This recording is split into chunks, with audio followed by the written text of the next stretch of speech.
Due to the following CBS School Break special, Magnum P.I. will not be seen today. It will be broadcast tomorrow in the regular time period. Please support the Word Balloon podcast by going to patreon.com/wordballoon. Become a part of the League of Word Balloon listeners. That's patreon.com/wordballoon. Kingdom Come is 4 separate issues, 48 pages apiece. It was an all-immersive kind of lifestyle for me. It blew people away. I mean, this was the most sought-after book there was. This was something very new, very different. No one had seen anything like that at that scale before. It was amazing. I never thought from anything that people would still be talking about this book 25 years later. There were voices and lightnings and thunderings. This was my dream.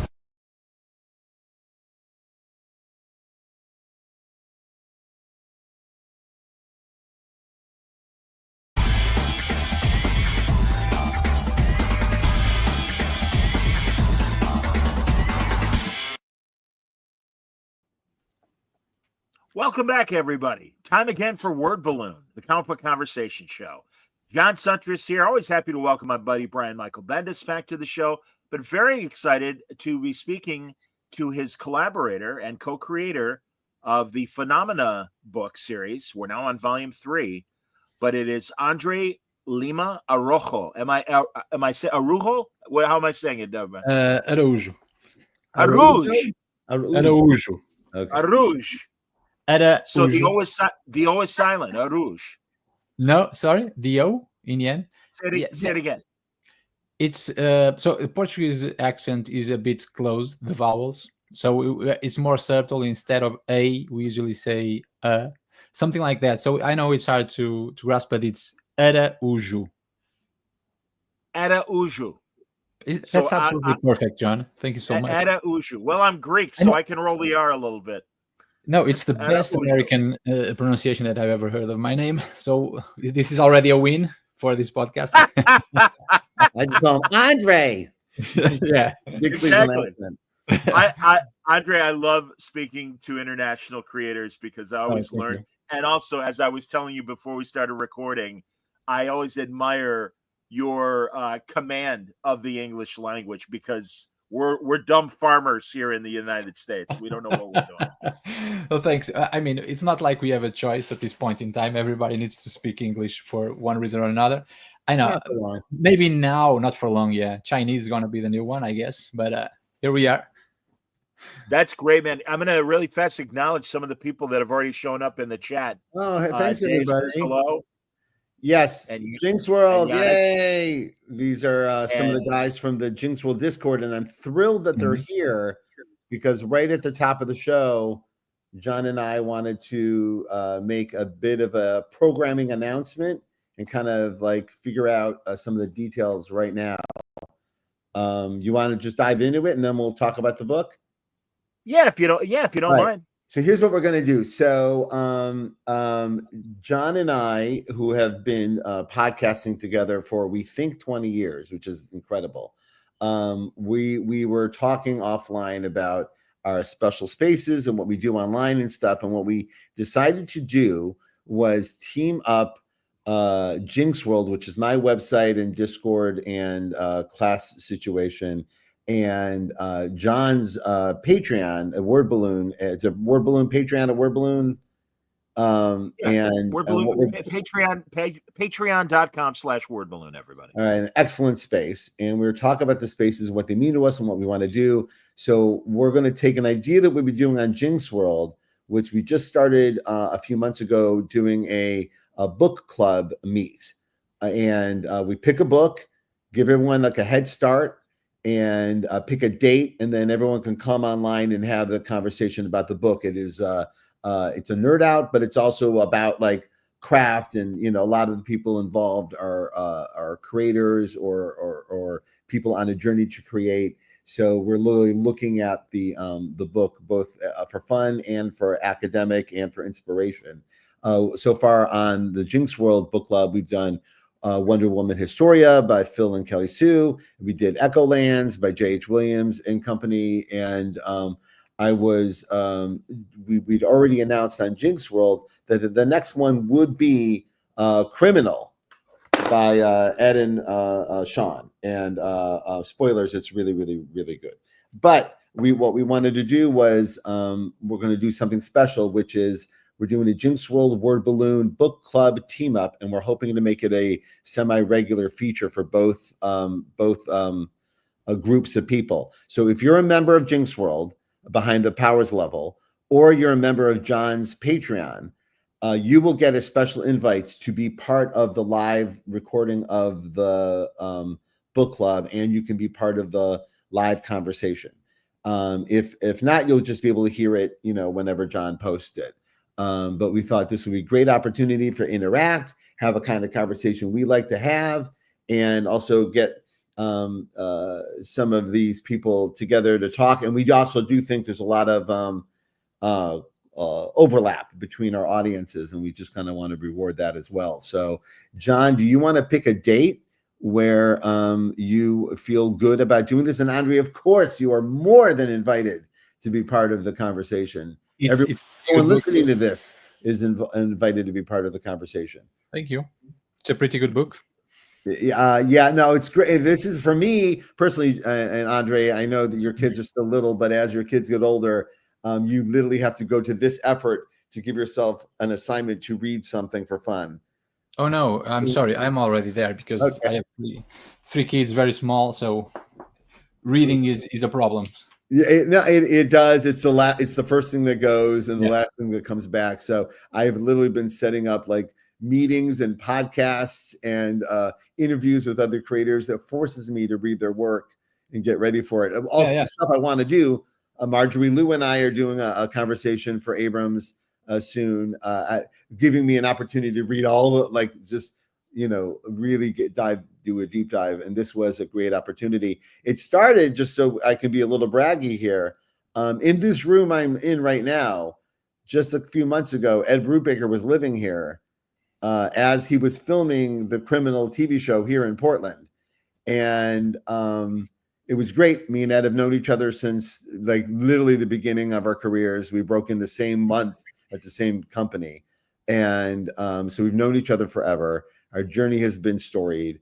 And he was in our house like every night, like really talking about Criminal. I'm like, shit, I haven't read that book in like 15 years. Like I had read the book, but like you forget how much time goes by. So I took this as opportunity to deep dive into Criminal. And I just had all these thoughts and feelings about it that were different even from the ones I had when I first read it. And I wanted to share it with people. And this was a great opportunity to do so. So that's where this came from. Name drop. Yeah, and I've been a fan. Yeah, I was a fan of Ed's well before he was writing Batman for DC and all the DC stuff, let alone all his Marvel great work. And yeah, when he and Sean started doing Criminal, I love Sleeper, of course, their first collaboration as well. I love Sleeper. Yeah. And we were just talking offline, the two books, I wish I would have thought of them. Like I really deeply, like I was so close and I just didn't have the magic idea. Was Velvet and Scene of a Crime. Both are ideas to me. Just killer ideas, well executed. Also, did I talk about this last time when Ed was here and I took London to set? Yes. No. Tell. It's been a while. No, it's just funny, André. You'll like this. So London's my youngest. He's 12 years old. All my kids are older, and they've been around shooting and scenes, and they've even, some of my kids are old enough to have been on the set of Powers, so they've been around scenes and sets, and they're aware of it. London had never been, and London watches a lot of like Die Hard and stuff like that. So I was like excited to show him how a TV show gets made, but I also had to tell him, hey, listen, it's 90% boring. It's 90% setting stuff up and working on mics and moving cameras around. So don't think you're just going to go there and see a TV show like acted out in front of you. That's not what's going to happen. So we're going to go hang. There's going to be some free food. We'll see if we see anything cool. And we show up on set downtown Portland. And it just so happens when we arrive, they're doing two setups at once. Inside, they're robbing a bank.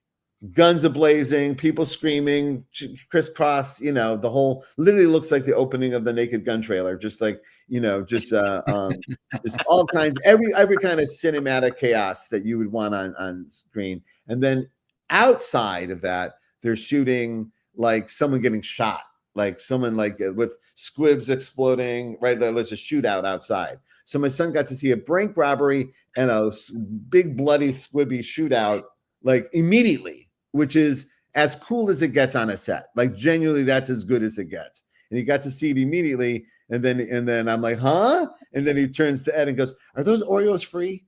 And then went over to and then Ed was like, it just showed him the world. He's like, I'm not free cookies. I'm like, he's 11, it's free cookies. You can't beat that. So yeah. Outstanding. All right. Well, let's So what day do you want to pick a date for the book club? And sure. let's aim for tell me. I'm looking at my thinking first week of June is looking really sweet, and we could even do it June 1st if you want on a Sunday. Are people more into it? I think that's a good idea to do it on a Sunday, just to make people more available and stuff. Is that more available? We do these at such weird times I can never tell if it's and again, I do that mostly to accommodate family time with you and the kids. But if you are able to do it on a Sunday, sure. A Sunday evening. Sure. Is that what you want to do? All right. So we'll do Sunday, June 1st. Do you want to do TBA time, or do you want to lock a time now for you? Why don't we stick with just Sunday, June 1st, and then as again, because you're more. I'm single guy. I'm Uncle Buck. I'm free as the wind. The month of May my calendar looks insane. It just like madness of like just ending school year stuff and no problem. Launching this book and all the other stuff that we're doing. So let's do June 1st. Okay. And time TBA, but we'll eat probably in the evening, right? So let's say 9 o'clock, June 1st, and we'll 9 o'clock your time. Okay. No, that's kind of late. I was gonna say that's kind of late. So is that late? Okay, what's best? Pick a time. Should we do like what's prime time? Maybe that's what I'm thinking. I'm doing the math and everything. Would 6 o'clock Pacific be too early for you? I think I can do it. We'll right now. I don't want to put into dinner time, but if that's okay, or if not, 7 o'clock your time would be okay. Let's do 7 o'clock. 7 o'clock. All right. So 7 o'clock Pacific, which is 9 o'clock Central and 10 o'clock Eastern. Right. And all you have to do to be part of this conversation is either already be a member of Jinx World or a member of your Patreon. If this inspires you to become a member of either one or both, please do so. If you do join our, basically they're both Patreons, but if you join them, you get an enormous amount of content already archived. We have on Jinx World, we have dozens of hours of classes by some of the greatest comic creators in the world. We've been archiving them over the last couple of years, including this month, we have like 4 more coming, and including the Marjorie Liu conversation. And I love for everyone to partake in that content, that we literally do it so people who are trying to make comics have that information available, the information we wish we had when we were coming up as creators. So it's all there. And then on the Jinx World Discord, it is a community of creators just really empowering each other, just really giving everybody that extra oomph to support each other. It's really, really beautiful. Just this month on the Discord, I assigned a 5-page autobiographical script, and anybody who handed it in got feedback from me and notes on just the relationship to structure and format. And that went really well. We're going to keep doing that all summer long. Every month there's going to be an assignment that if you want, you can participate, and I will I'll basically grade your paper. And on you, we have the entirety of the Word Balloon archives at disposal, right? At the Patreon, right? Oh yeah, absolutely. No, there's full access to all the episodes, and also on Bendis's Discord, I believe, or on his Jinx World. I know I've sent you a lot of our panels and various Word Balloons that we've done over the years as well. Yes, John was kind enough to send me like almost an archive of every conversation we've had, including some of the best conversations about powers over the decades that me and Mike Omig have had. It is not to keep making announcements, but it is the 25th anniversary of Powers. Yay! And so we have a big announcement coming in just a couple of weeks. You and I will get back on and talk about it But we have a lot going on around the Power's 25th anniversary, new projects, new announcements. And in part of that, we'll be re-releasing these conversations we had over the years to see if we said anything terrible in 2006. That's great, man. Yes, so that's coming up, everybody. So make sure you check out the Word Balloon Bendis Discord readers group for Criminal by Sean Phillips. So if June 1st, so start reading Criminal now if you haven't already. If you have read it, I do recommend a reread. I reread it and got an enormous amount out of it. That I'm only talking about my personal thing, but if you got it memorized, great. If you want to know how much Criminal to read, I know there's different. It's book one, and I know there's like, because it's Image, there's book one that's a regular trade and book one that's like 4 trades. It's all great. Just read it. Don't worry about it. Just read as much. No, as it's you excellent. You guys should great one, and June's and I'm sorry to do this to you, John. I'll let you pick the next one. We had already, as a group on Jinx World, picked the next one, and the next one will be Saga, at least the first 4 trades. Because it's such a big thing. And that was one I really abused the privilege of this book club to go, I want to read Saga. And I just like, hey guys, want to pick Saga? So I kind of incepted everybody with the idea, but it's great to visit these classics. It is weird that I kind of know some of these people making them, but I also, we'll have a good conversation about it. There's things that Ed did in Criminal that I can illuminate some light on. That's unique that I want to share. So Greg is correct. If you're looking, if you don't see Criminal Volume 1, Criminal Coward is the subtitle for that first arc. Yep. So there you go, man. And thank you, nerds. Appreciate it. And Julie Johnson, thank you for watching. Absolutely. So everybody's checking in, man, and I appreciate that. Zach says the Discord is the best. One of the only bullshit free spots on the internet. There you go. Yeah, no drama. I'm so deeply proud of it. We keep it tight, but we've had, we are now months in and we are incident free. No one's been kicked off. No one's had an argument. We just keep it on comics and everything and every nerdy podcast, stupid thing we can think of. It is very much, for those who remember, officially like the old Jinx World message board, which was at the time of message boards a thing. And I was always pined, and we talked about that on this podcast numerous times about how to bring it back in these weirder times of, it's just a weird, it's a weirder time. So how do you bring it back? And sadly, a little bit of paywall is what it takes to bring it back. It really does keep the nonsense away, but it is for a couple bucks for people looking for that deep dive, an incredible conversation to have. I'm very, very proud of it. So beautiful.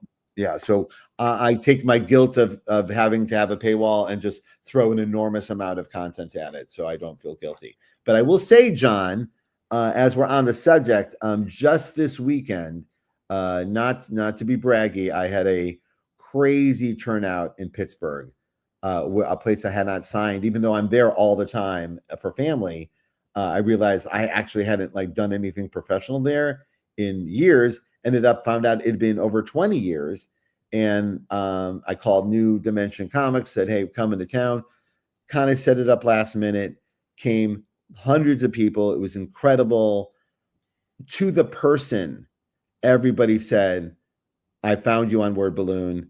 I love you on Word Balloon. It's all of my relationship to you is Word Balloon based. When I'm telling you over and over and over again, and then when people would overhear someone talking to me about Word Balloon, they go, Word Balloon, Word Balloon, and high five each other like it's some special password. Wow. And I couldn't wait to tell you on air and watch you get all misty eyed. Look at you. And but it was literally like, and I not only was happy it was you and me, but also I know we're proud of these conversations, and to have them now have a distance of life. Some of these were young people who had just discovered us on Word Balloon, and some of us have been with us from the get-go. And I know a lot of podcasting, like comics, is sitting alone in your room going, I hope anyone's into this. It's a lot of just wishing and hoping. And if I wish I could have recorded what this felt like as it was just one person after the other going word balloon, word balloon, word balloon. So congratulations, mission accomplished. Well, thank you, and thank you to goodbye. all that. Yeah, exactly. That said that. Yeah, hey Andre, we're out of time. Thanks a lot for showing up. Thanks for coming, Andre. Thank you for inviting me to your work meeting to decide your problems. Yeah. Can I do anything? Do you want me to write it down, take notes for you? Yeah.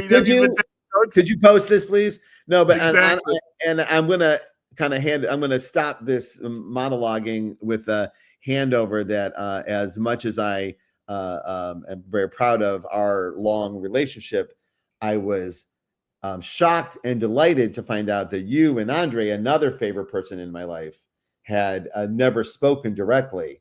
I, in my head, thought we had done this podcast together because we had talked about Andre in the middle of the night a couple of times with Mike Oming, I think. So sure. I was very excited to meet you two and let you two talk while I nod silently on camera. So, well, Andre, I will take this opportunity to say I'm sorry that it took this long for us to speak to each other, and I'm thrilled because I've been enjoying Phenomena. Here's the cover, everybody, to Volume 3. It's just out, right? It just came out this week. Is our publishing week of the third volume, which means the entire trilogy is now on the stands, which for Andre and I is a years-long journey of building something brand new from scratch, which is, as things go, everything creative is very, very hard, but building something brick by brick, stone by stone, leaf by leaf from the ground up is a very unique space to be in particularly in this pop culture. And we've been doing it with the support of our excellent publisher, Abrams Comic Arts, who also published Marjorie Liu's Night Eater and Fantastic Four by Alex Ross, often a patron of the show. And it's just a space we're very proud to be in. It's also a graphic novel space that literally didn't exist just a few years ago. Like we've talked about on this podcast, like I had dreams of making comics, and the space has evolved so dramatically over the years. This is one of those spaces that I could not have dreamed of when I was dreaming my dreams of comics. And here we are with this book series that I could not be more proud of, if I'm allowed to be proud. Andre, honestly, I've always enjoyed Brian's stories, but really, your design is really incredible, and your world building is really amazing and very. I can't even think of possible inspiration for some of your alien designs and buildings and everything else. But you're a conceptual artist first and foremost, would you say? I mean, I was looking at your website as well. But tell me, I mean, I know you're a storyteller, but tell me about how you approach your art. Well, thank you very much, Johnny. I mean, it means quite a lot to me to hear it, particularly from you. I'd say that for me, like Brian was saying, we created this from the ground up. So this is the stuff that I always wanted to do, to create your own stories. I have a lot of passion for creating own, for original stuff. If you go to my website, like you said, you will find a lot of character designs and all of that stuff, because I created a lot of stories that haven't been published through the years. Before I started working with Brian, and then with Rick Remender as well, we created a couple of books. Now, the thing is that I really wanted to do original stuff, but I was working at Marvel, and I was trying to get these stories approved, and I have a few that right after I started working with Brian, they got approved at Skybound, and another one somewhere else. But then it was, I had to choose, and we kept doing Phenomena and did Righteous 30 with Rick and whatever. But designing characters, designing places, I mean, that's, for me, it's really exciting. It's when you started creating the story, start thinking about plot and narrative and characters, and then you come up with those designs. And when you fall in love with the design of a character, and you think, okay, I want to draw this guy 1,000,000 times. And you will, because it's a comic book. There's no other way to get it done. By the way, that's an excellent note for creators. That is a mistake that even seasoned professionals make, where they design something like, you're going to have to draw this maybe for the rest of your life. Yeah. So really consider these choices, because we have some friends that are stuck really in a space they wish they would have considered. Yeah. And for me, the problem is that I do like the detailed look on characters. So that's, that comes with a burden as you draw page after page. But it's the stuff that I like. And when you're talking about, for example, references and inspiration, I love manga and I love Japanese books. So a lot of what you see for example, in Phenomena, that's a lot of science fiction inspired stuff, comes from a lot of Akira, from Otomo, and from Shiro. I did that. Sorry, Andre. I've never been successful on the podcast sharing an image. That was a good moment for me. Yeah, so that's a great image. Don't ignore me. Don't worry about it. No. But I have one ready to show as well. But no, exactly. And I just also want to acknowledge that everyone is saying the art is so breathtaking, the surrealistic landscapes especially. And now that you say it, I can see the manga influence in a lot of your physical expressions and even character design as far as the humans go. But again, man, we'll show some aliens shortly, and also some here. I'll even show. God, Brian, you're doing my homework for me. God bless you for that. That's great. It's truly, everybody. I mean, look at this. These are great examples. And right there in the left, you can see that Spike, right? Yeah, that's Spike and Golden. The three leads are right there in the front. That's Spike, Golden, and Matilda, and we follow them on a multiple book journey through what is the Phenomena, which is our world after something has happened to it, and it's not apocalyptic. It's not utopian. It's something else. And we discover what it is basically with every page turn. And by the end of the third book, you kind of get a real sense of what has happened and what needs to happen next. And these are three friends, kind of orphans of the Phenomena, who have found each other, like a found family. It's a big part of my life is found family, like a lot of people's life. And they kind of like bond with each other and just bring out the best in each other, and not only in their physicality, but also each one of them has something they need to deal with in each book. And by the end of the trilogy, we have dealt with at least what they needed to deal with to move on with their lives. There's one of the designs that I really appreciated, the transport that seems to be an alien form as well as function as a transport and everything. I love that. Outstanding, man. Yeah, that's the stuff cool. That it's like, so it might be a bit hard to describe, but it is like I gather a lot of stuff from a lot of places as reference. And the idea is to just make sure that I'm not copying one work on its own, and we do plagiarism. So I do get a lot of references, and I look at stuff, and sometimes it's like the stories. I think that Brian wrote Flying Fishes here, but I had already drawn Flying Fishes on the second book when they are in London, which came up because I saw some guy drawing a flying fish that had something built on it. So I thought it would fit well in our crazy world. So some stuff is just stuff that I pull, Other stuff is a bit more structured. We think we try to integrate it with story. But I look at a lot of references from... I have a lot of books with conceptual art from video games, from movies.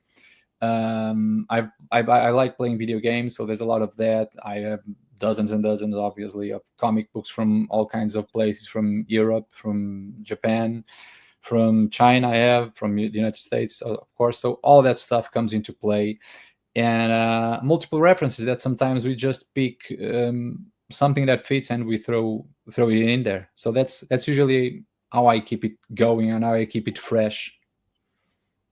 There's a Mobius vibe and a Fifth Element movie vibe to a lot of your design as well. I love that movie. So, excellent. All right, good. That was better than compliment. So that's good. Can you post the last one I just posted? The sure, man. The one of them walking towards the city. No, that's a good one. But no, the one fourth one down. Oh, here, hold on. There we go. Not that one. One more. One there, that one. There we go. This is probably my favorite image of the book. It is, I think, what the book is about, like in a weird way, just discovery, Andre's brilliance, Everything is original. And every time we turn the page, the characters are walking into a new space that is both breathtaking and mysterious, and immediately brings questions to mind. This was a like a series of like advanced collaboration ideas where we just yes-anding each other everywhere we can, including me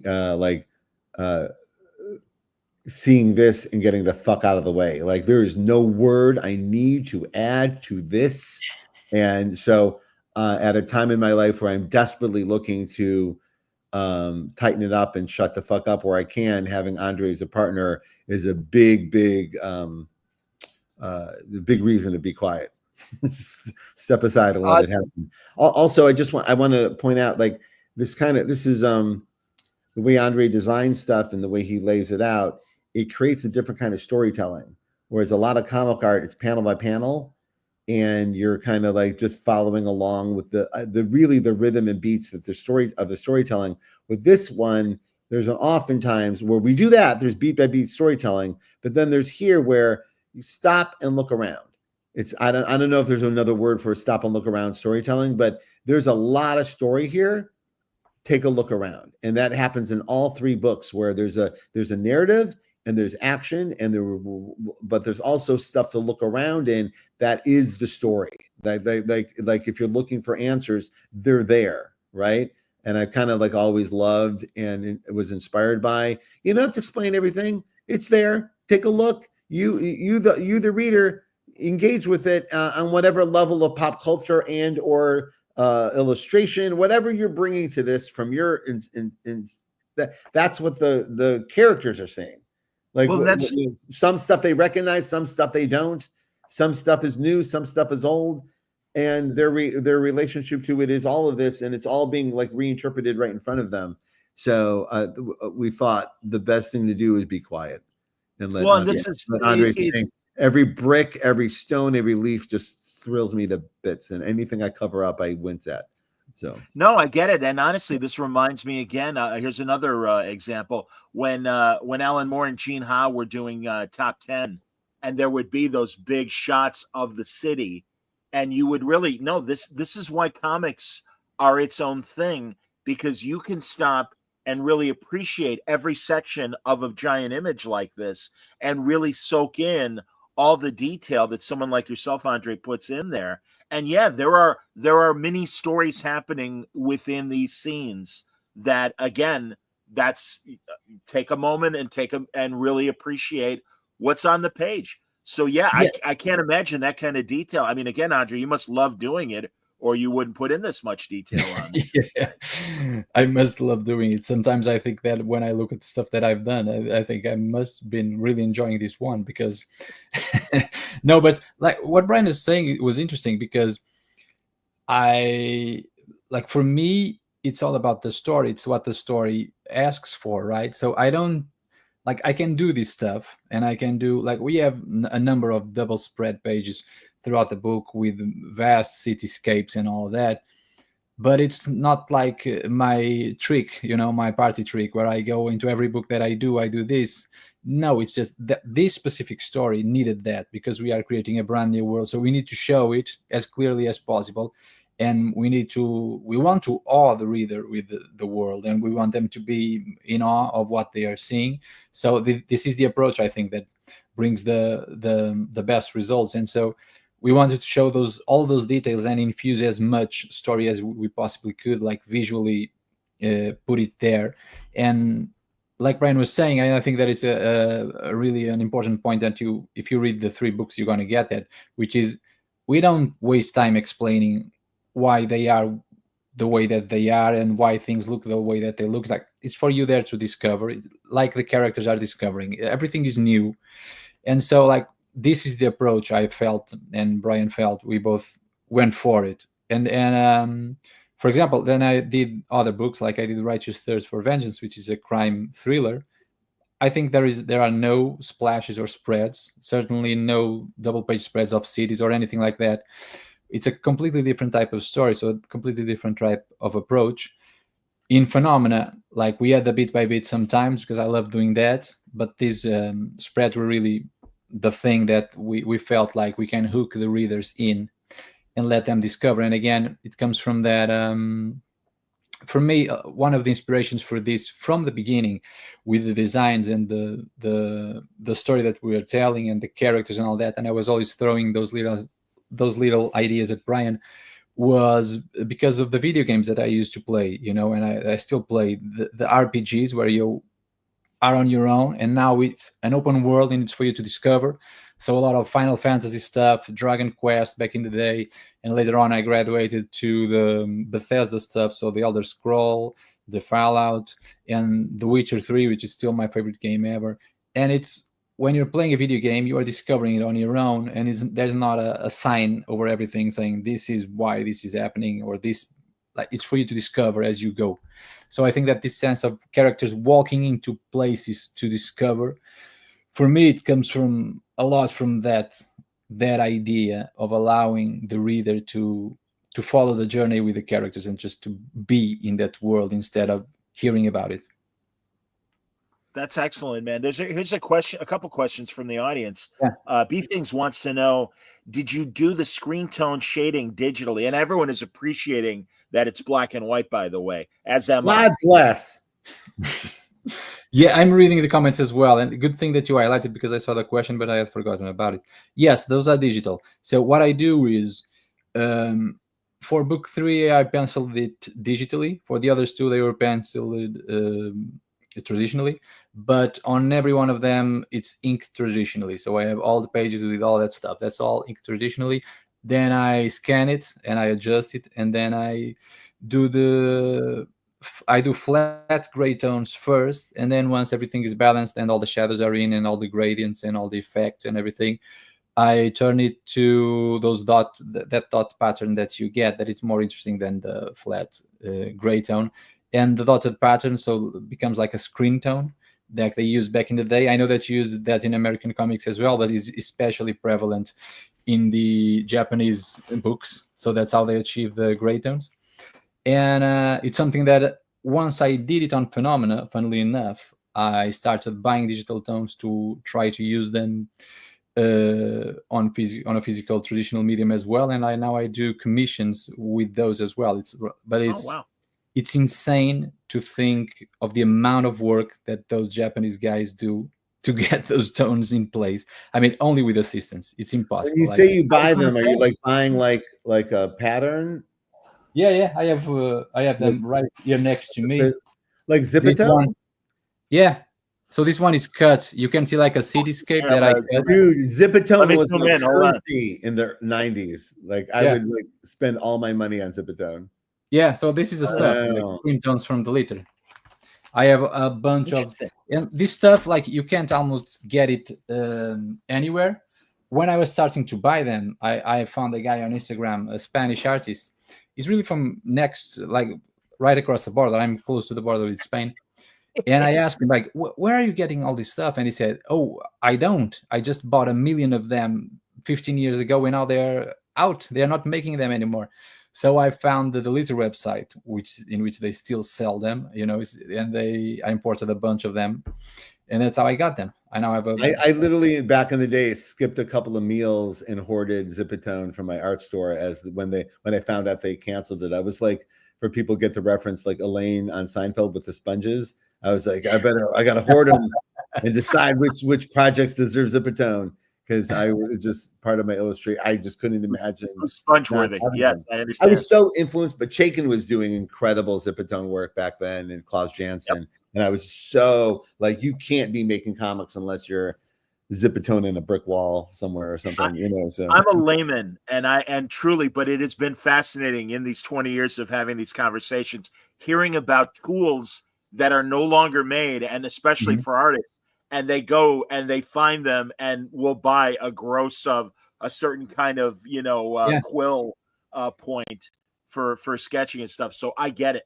Even a layman, I get it. No, but this is definitely generational, because I was in a dinner with some older creators and some younger creators, and your creators had no idea what the fuck we were talking about. And they go, oh, a filter. I go, it was a sticker. Anyway, so as we've talked about, John, it is deeply fascinating how age reveals itself in our world. We're not like you kids. It's a whole different. My Star Wars. Anyway. No, these are old tools, and again, I appreciate it. And yeah, they would achieve these images that we all fell in love with. And yeah, no, even the chat is saying, Chaikin, a perfect example. Greg Smith, didn't Tom Palmer use up most of it? Sure. Bob Layton on Iron Man, inking John Romita Jr. would do always like this, like very metallic Zippatone thing that when you don't know how the effect is being done and it's pre-computer, you're like, it's like a magic trick. And then when someone shows you, oh, it's a sticker, you're like, oh, it's an affordable magic trick. I can do that magic trick. Yeah, and ran into the art store. That's outstanding. All right, I'm going. Oh, by the way, Henry it was said AI of the time. Is basically what I'm saying. Anyway. Yeah. Henry says just dropping by to say Andre's work on Righteous Thirst for Vengeance made me a fan. Can't wait to see his take on a sci-fi world. You will not be disappointed, Henry. Well, thank you very much, Henry. I appreciate that. Yeah, Henry, I will say both of them together is an incredible experience to experience André. Like just either one of them alone is a hell of a show. But the fact that both of these shows are coming out of the sky around the same time in his life is incredible. I read Righteous and like was blown away. Like I'm like, oh, he can do this too. Like there's not just one trick; it's a bunch of tricks. It's incredible. Like a lot of artists, they got a small bag of tricks, and some of them are great. But André seems to be unlimited, and even at this stage, you can feel maybe just the beginning of something. And I'm just really happy to be part of it. Dave wants to know, with so much visual variety and phenomena's setting and characters, did you guys have any discussions about setting up some consistent elements so the readers feel grounded? Yeah, we did. We talked a lot about in the beginning. There was a lot of talks between me and Brian about the idea for the story was we wanted to do something. I wanted to do very much like I said in the beginning. Like I was really keen on doing something original. At the time, Brian was working at DC, and I remember him discussing, because he got me in DC when I was trying to get to do more original comics, and I have just worked for Marvel up until that point, except for a book that I did that was called Man Plus that I wrote and drew, so a science fiction cyberpunk book. Other than that, it was mostly Marvel for me, and Brian got me in to do a Millennium for the launch of Legion of Superheroes. So we did a couple of issues called Millennium. Young Justice. Young Justice came later, but once we did that Millennium thing, we both loved doing the thing together. We did a bit of Young Justice as well, and we thought, okay, what can we do more? And so the idea to do original book was immediately, I put it on the table immediately because that's what I wanted to do. And then Brian started coming up with ideas. He saw some of my stuff, and I remember him writing like a couple of lines of a tagline for the story, which would later become Phenomena. And we started discussing like visuals and what could be and what could not be. And Brian saw all those designs, John, that you spoke before for all the other stories, which is, it had like I had a couple of science fiction things going. If you go to my website, you can see it there on Unpublished Pitches. A couple of science fiction things, a medieval thing. There's like a crazy Western going on. So he saw all that stuff. And I remember him telling, why don't we do all of this? And I said, well, what do you mean? And he told me, well, just like an explosion of imagination. So why don't you go and you start designing stuff based on this idea? And so that's what I started to do. And my concern was, at the time, we didn't really have a plot per se. So there was no script or anything like that. But we had an idea of what we wanted to do. And I went for conceptual work for a story that we kind of had in our heads, but not really written anywhere. So I started designing characters, and my concern was this needs to feel like it belongs. And I would send all that stuff to Brian. Like, I think we had like dozens of characters that I designed, and dozens of places as well. Mm-hmm. And Brian started writing, and then I remember, particularly on the first book, I remember one bit that I felt like it was really cool, and that was a really cool moment of our collaboration, which was that Brian there was a moment where he needed 4 bad guys to come in, and fight our characters, and he said, then those 4 guys that you drew on sheet 1 or 2, I don't remember which one it was, now they come in and they fight. And for me, those 4 guys were never together. There was just 4 different characters, but he saw them grouped up, and he decided that was a gang.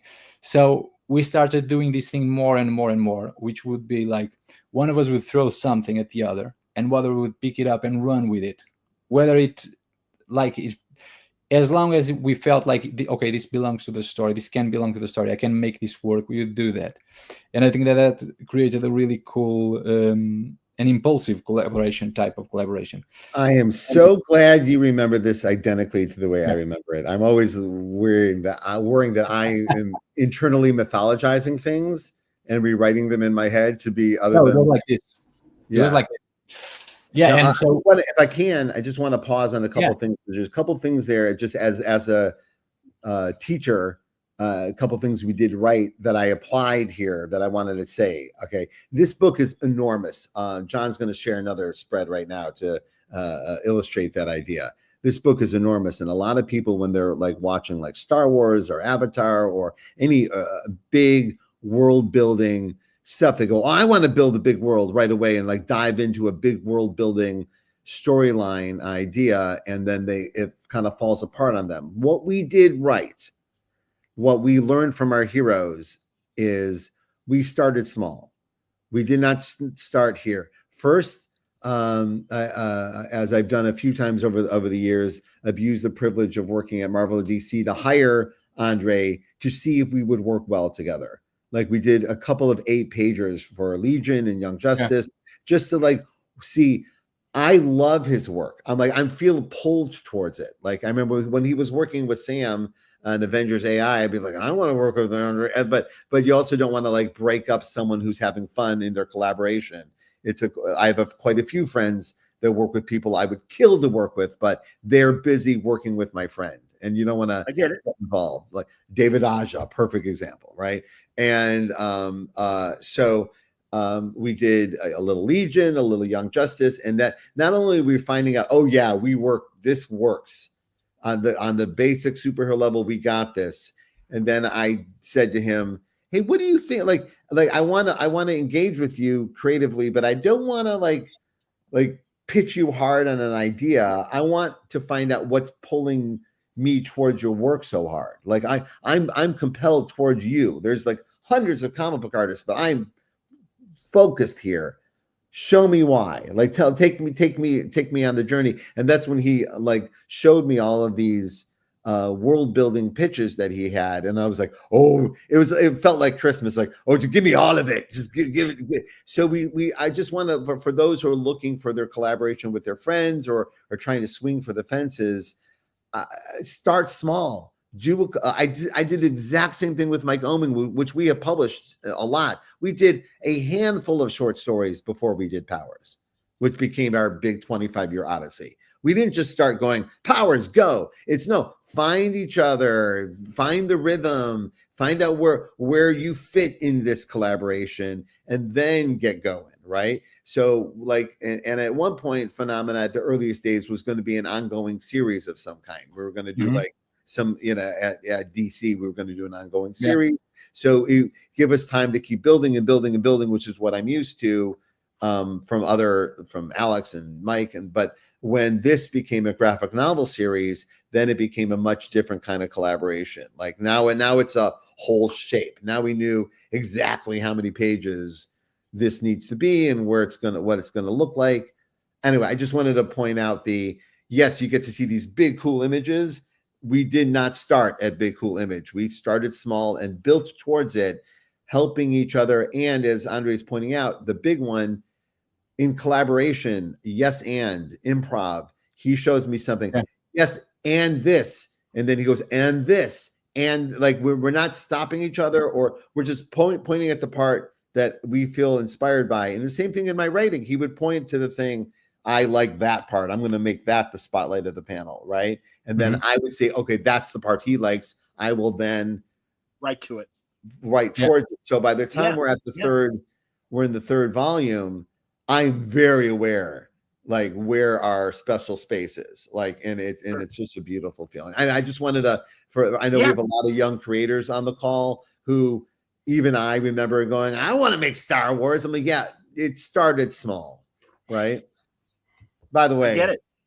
I hate to bring this up, but as well we bring up age, this I teach college. I teach Portland State, and we teach basic comic writing. And I always like use the original Star Wars as my basis to talk 3-act structure, because it is so 3-act structure. It is famously 3-act structure. So this year, I had one of my best semesters as a professor I've ever had. Incredible. Makes you feel good about the future of the medium. And I said, hey, let's break down Star Wars. And I started breaking down.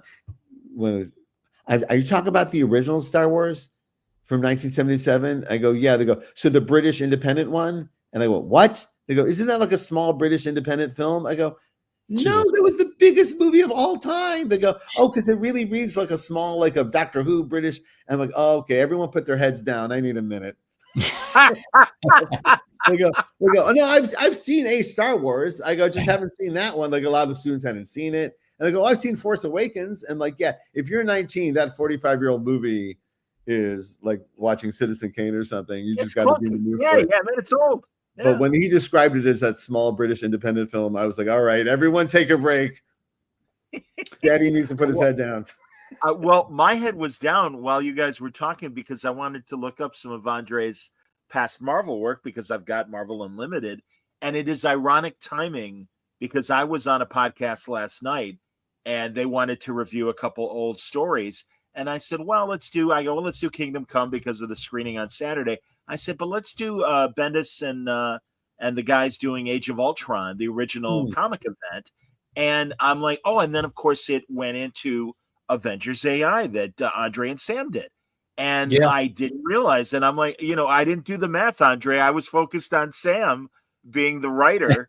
And I'm like, oh my God, André did the art. That's fantastic. So, that was a couple of spreads in there that was a crazy experience, that book, because it was my first, like I was, so when I started working on comics, which was just before Avengers AI, and I started, and things went really well right away. In fact, my first gig was supposed to be Brian Michael Bendis, which was really exciting for me at the time. But Brian, you were doing New Avengers with. I'm sorry that didn't happen. No, it didn't happen because I then talked to CB Cebulski like on a convention, and because I had a signed contract with Marvel for a few months, it was a bit frustrating. I was waiting for the first gig, and he told me that Mike Deodato, which was drawing it at the time, like his schedule was one thing, then it became another. So the need for another artist to come in was dropped, and that was why. So I started with Jonathan Hickman, and I immediately started asking them to give me a monthly series because that's what I wanted.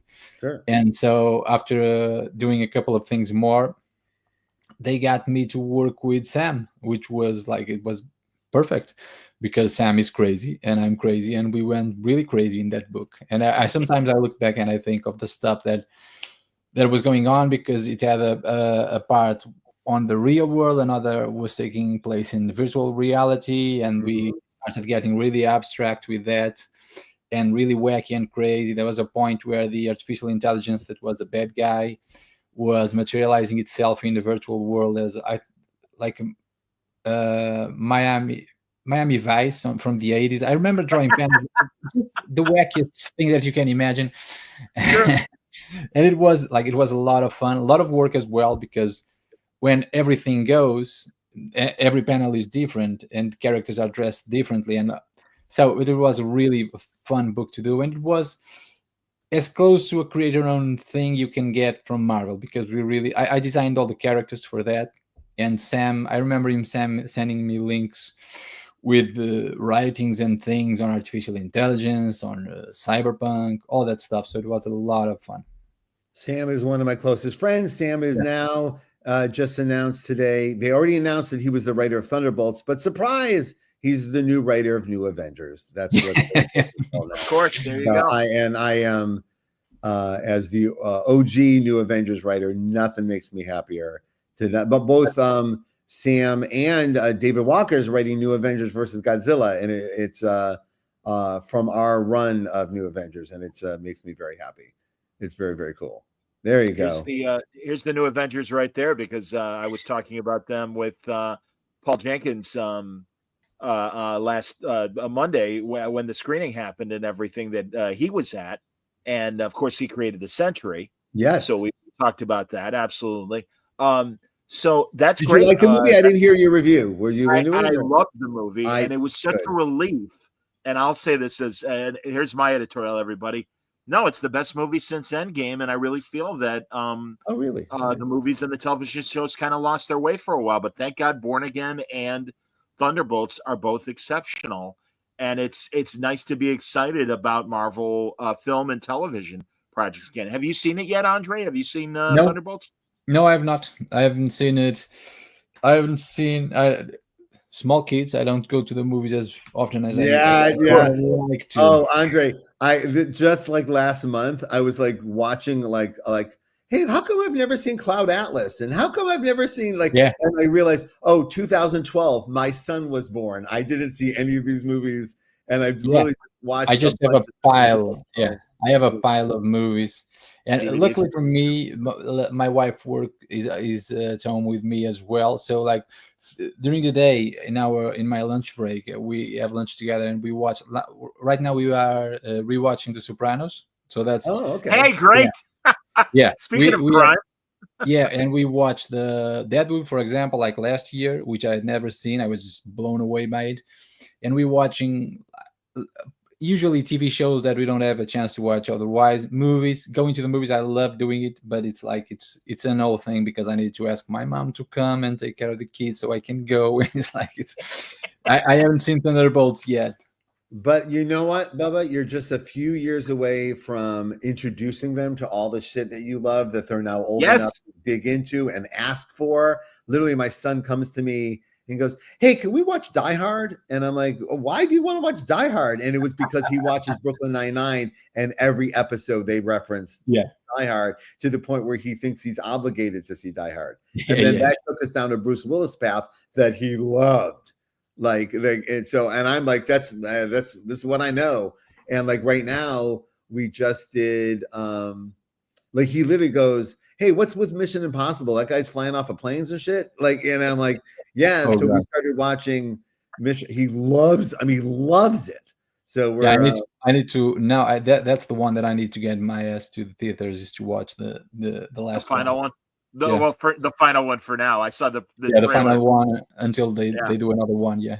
Sure. Yeah, exactly. No, it's really funny when your 12-year-old turns to you and goes, so he wants to die doing this. I'm like, yeah, I think so. Look, we all as adults know.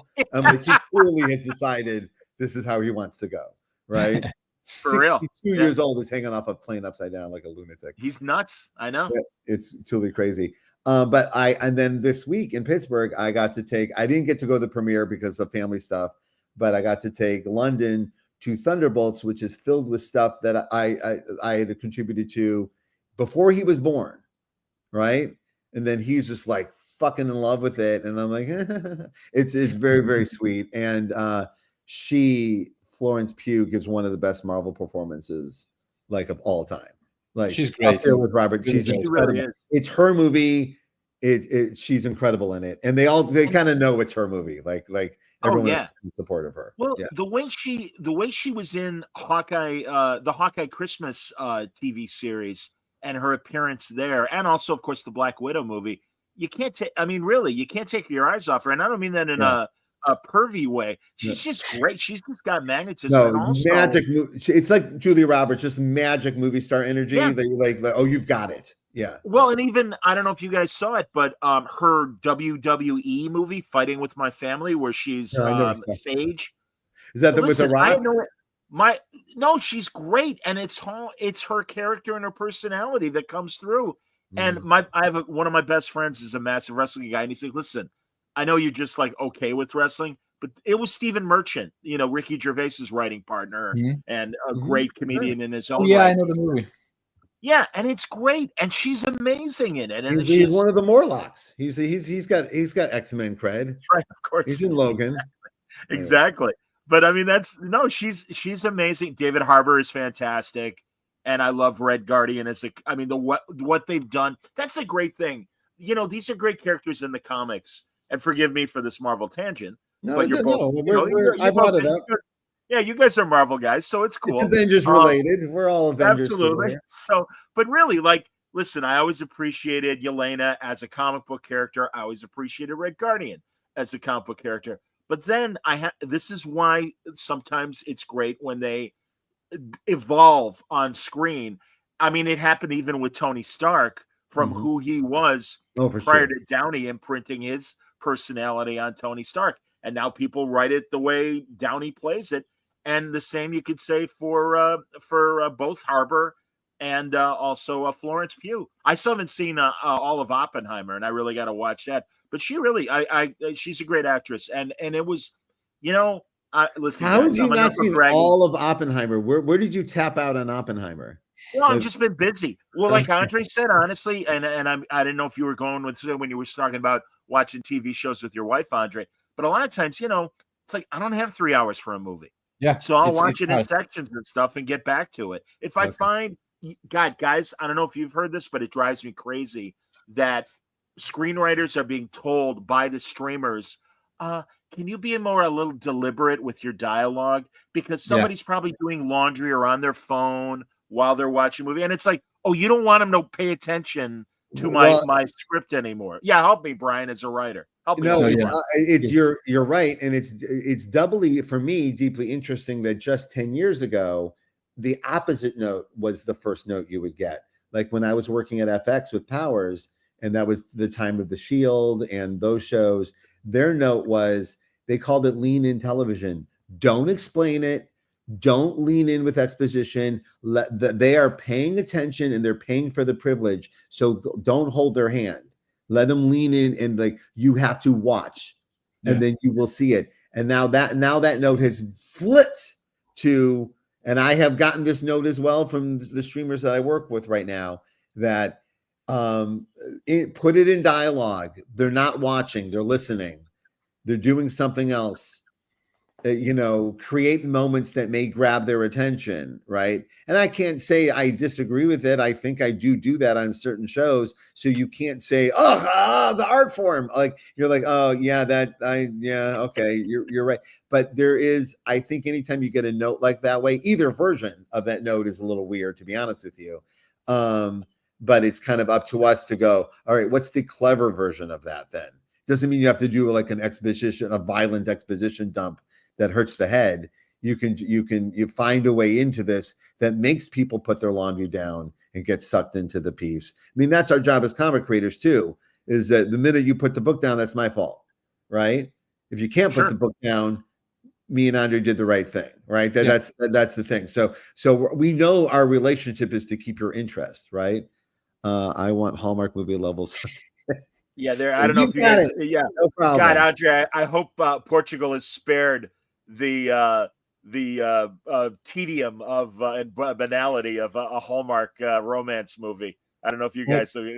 I know about them, but I've been like, that's all I want to know. You know, I'm good. Exactly. Although, the things that I've heard. I am happy for the actor John Wesley Shipp, who was the Flash back in the 90s, because apparently he makes a lot of these movies now. He's going to be at that Terrificon convention in Connecticut, and he does it almost every year. And I'm like, John, he's like, oh my God. He goes, thank God for those movies, because people want, romance for the senior citizens. And he goes, I'm in the senior romances. I'm like, John, as long as you're working, that's fantastic, man. Yeah, no, I'm of an age where I know, like, I may know people who unironically love that space and find a lot of comfort there. And I'm like, God, everybody's so happy. No one's getting hurt. Yeah, but what's that, Andre? What did you say, Andre? Yeah, Andre, I'm sorry, I talked over you. We didn't hear you.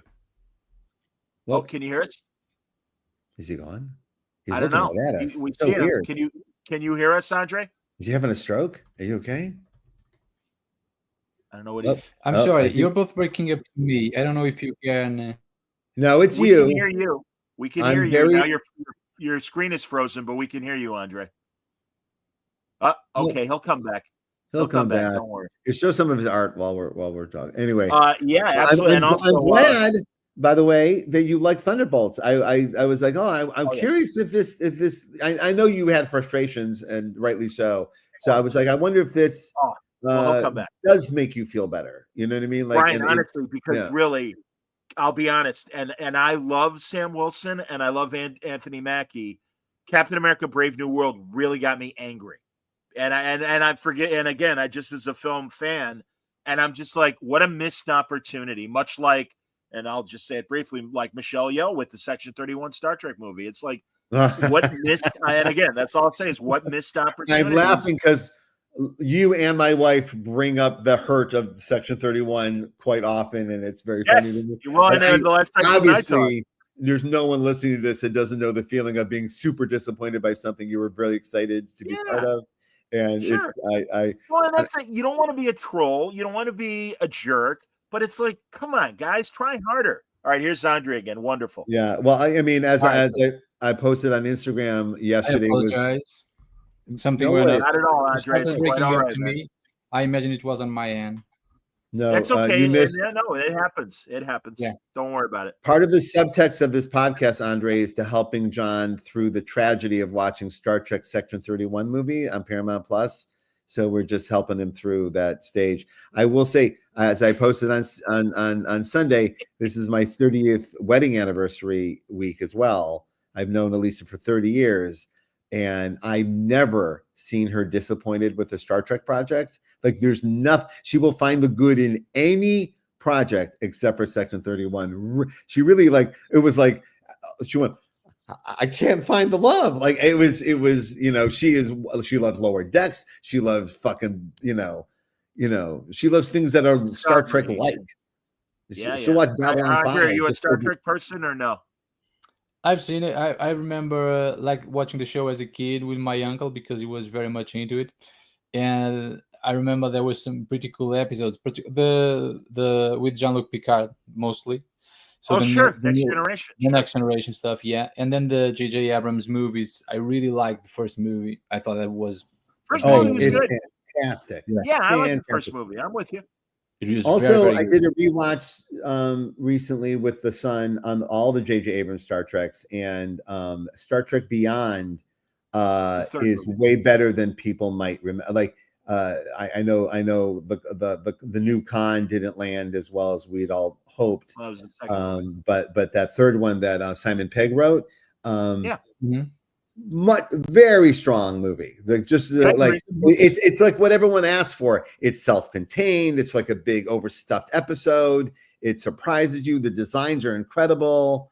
Idris Elba chewing the scenery. I mean, there's just like a lot to like. And I just, at the time people were a little poo-poo on it, but I just think people were just, Yeah, it was. Well, I mean, and also honestly, I mean, Idris Elba did great, but why cover that beautiful man in all that latex and make him such an ugly alien for 99% of the movie until the very end of the movie? And it's like, but there is historically throughout the generations a history of taking a great actor and just slapping a bunch of shit on him. Like there's many great Academy Award-winning actors going back all the way to the TV show that are unrecognizable. Oh, absolutely. And it's funny, and reading these stories that sometimes they go, please make me unrecognizable in this so no one knows I'm in it, which is very funny. Well, they'll take their full price, but they'll go, here, make it so you can't tell it's me. Or like when Jason Alexander was on Voyager and he wanted to be an alien. A lot of them want to be aliens, and I get that. That's okay. Like, the best one modern is that nobody remembers that Apocalypse is Oscar Isaac, because it doesn't look or sound like him at all, like not even a little bit. And when people go, oh, he was Moon Knight and he was blah, blah, blah, I'm like, oh, they don't even remember Apocalypse. It's so funny. What a gift for him. Sure. Yeah, sure. You look that little one. Another kind of what I saw as maybe something that you admired, and especially hearing you talk about manga and anime. Were you a Starship Yamamoto person at all, André? No, not really. I know the artwork, and I know what inspired me related to that is illustrations by a Japanese artist that what is his name? Makoto. Atamo's a big one. No, not that one. It does science fiction stuff. I will find you the name in a bit because Okay. yeah, and it did a bunch of illustrations about that stuff that you were talking about, and one of them is one of his designs was kind of a big inspiration for our second book, which begins with a big ship like a cruiser that our characters are boarding, and that is very much inspired on that. Nope. Hopefully. Oh. Hopefully he'll unfreeze. He's So, in the well, I- time zone right now. You froze again, Andre. What was Okay, it? You froze I'm on your sorry. punchline. So Sorry. repeat it again, Andre. That the inspiration was what image? I'm sorry, an image from the what was the anime that you mentioned? Well, Yamamoto was the Exactly. So yeah. that's the one with the big spaceship, right? That looks like Yes. a cruiser. Correct. So we Yes. got I from that, designed by another guy. I put that on the second book. So a kind of inspired by that, inspired by that. I'm Cool. sorry. So No. So I get stuff from all the place. Sometimes it's stuff that I haven't read like that. One of my favorite things with Andre is I would wake up in the morning and Andre had posted online. Someone had posted some amazing piece of artwork, and he would just repost it with a good morning. And I could tell it was some kind of stress ball that hit Andre in the face, like, shit, I gotta draw I gotta draw better. But every morning he would post good morning. It was Atamo, it was Ito, it was like all these other European illustrators. And I was number one, just as a collaborator, I would put that in the stew of where I knew Andre's brain was. Like, oh, today Andre is definitely in Akira mode. Like, let's be there with him, if that makes sense. Yeah. I would imagine that a lot, Andre, of your work does get translated to other languages. But tell me about how many different ones Phenomena is in, and also, So here, there we go, Brian. That's in Czech, I think, right? So we got Czech Republic, Czechia. Right now we got Spain, France, obviously English. So we got a few already. That's great. Yeah. We in Spanish we have already two. The two books are out. So just this week, a Spanish reader was asking me about when was number 3 coming out, which I still don't know when it's coming out in Spanish, but it's definitely coming, I believe. So we already have a nice group of languages. We are blown away by that, by the way. That's you wish for it, you hope for it. It's not up to you. Our excellent lit agent at William Morris is able to put together some stuff, and a lot of publishers reached out to grab the rights, which was cool as well. So we are international, and I had the really amazing experience of being in Belgium with my wife last year for a convention, and walking into a bookstore and finding our translated Phenomena on the shelf, and I was like, it really is really a pretty amazing experience. And like there's like when I was growing up, there were like things you saw authors do on TV, like George McFly opened the book of books in Back to the Future and tell his kids never give up on your dreams. See, and I always thought that's what an author does. So when we got our first books, and you open the box and there they are, it really does feel that way, and it's kind of cool. And then you're in some cute little bookshop a million miles from home, and not only is your book there, but your friends' books are there. Like I was like showing, like there was the most incredible version of Wonder Woman Historia that I was so big I couldn't take it home. I was like, Kelly, you have to find a way to get this. This is an insane tome that they made out of your book. It's incredible. So, well, I was wondering too, for Phenomena, when it is, I would imagine maybe eventually the plan might be to make one big giant book. And if there is, with that in mind, given some of the panoramic giant images right now that are confined in your classic album style, would you guys reformat the book in kind of a coffee table widescreen presentation to accommodate those images? Is that something you guys have been thinking about? I mean, yeah, sure. Yes. No, Okay. Good. we actually, double artist edition. It's twice the size of an artist edition. It takes up a Like- whole wall in your house. size of a Come on, table. man. No, Yeah. we've actually I've talked already with our editor Charlie Kochman about what kind of stuff we can do in the future now that we have all the three books out there, and like all options are on top of the table. So why not? I hope so. That's a good idea. But we chose yes to that, and we are going to pursue as many cool ideas. I love these different formats. Our other books see, but this format, this hardcover 3-volume format, was our original idea. Like this is how we wanted this material to be published. We had choices. We chose this choice, including, by the way, and I know a couple of people brought it up in the chat, which I really appreciate, appreciating that it's in black and white. That is against the grain of some thinking in publishing world. I was finding myself personally so moved by Andre's work in black and white. So like I was emotionally moved by it. Then I was like, well, wouldn't it be great if this book just lived in that space of where I'm feeling about it right now? And Chris, your color partner is an incredible colorist. I always felt like weird about this. Like I'm not like he's amazing. Like, and he colored all the covers. He's incredible. Like, but there's something I was feeling out of Andre's book in black and white. Charlie, our publisher, felt it as well. When we first put this book on the market, we did get a couple of offers to publish it. And one publisher was very enthusiastic about it, but only would do it in color.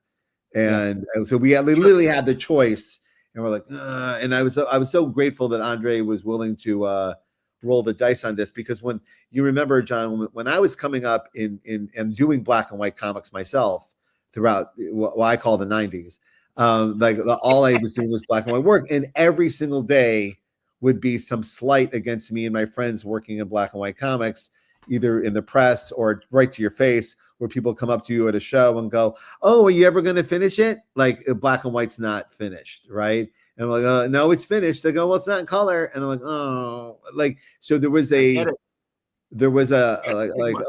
thing against it, like a ding against it in people's eyes.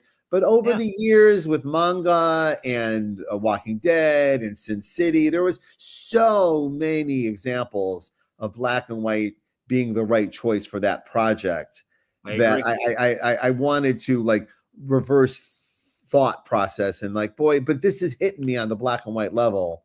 I love it so much. So I'm so glad we got to produce a version of it like this. Because it was Brian's idea actually to do it black and white. Yeah, and I always felt like, I hope I'm not screwing everybody with this idea. For me it was a surprise because I had tried to do it. Like I mentioned before, like I did a book called Men Plus, which is like a cyberpunk thing, and it's very much as well comes from my love of Japanese comics and all that. And I wanted it to do exactly like the Japanese comics were done, so in black and white, but the publisher at the time said no. And I kind of gave up on the American side of things to pursue that because I knew there was some resistance to it. And there was always this thing that people would say, yeah, but Walking Dead is the exception. So that was always the line, Walking Dead is the exception. And Sin City, and Bone, and manga, and Frank Freeman. It is what it is. So when Brian told me, I was super excited, and I told him immediately, yeah, let's do it. And we're very fortunate that we find Charlie, our editor at Abrams, and he was super enthusiastic about it, and he was a champion for the book as it is from the get-go. So like what you guys are getting is the exact vision that we promoted since day one, and it's printed on really, really high quality paper. Like the dotted patterns that I did, you can see everything perfectly. It looks so good, so crisp. The line work and the colors on the cover as well. Like it's really a nice contrast between when you open the book and it's all that black and white subtle stuff, and then you have on the cover the colors to get you going as well. So it's a lovely package. And on the flip side, André, I don't know if I told you this, but the other publisher that was very enthusiastic about publishing this, but only in color, did sign me for another book we are doing in color. So he wasn't lying. So that was nice. It was always nice to find out people weren't fibbing. So I'm going to do a book with that other publisher, with David Marquez, which we've just signed to do. So it was nice to find out, that you were sincere. You would have published this. Yeah. It was very sweet. Yeah. Greg wants to know if you guys are going to do another project together. I would in a heartbeat. I would. My gut is something very different. Like maybe very adult. Good.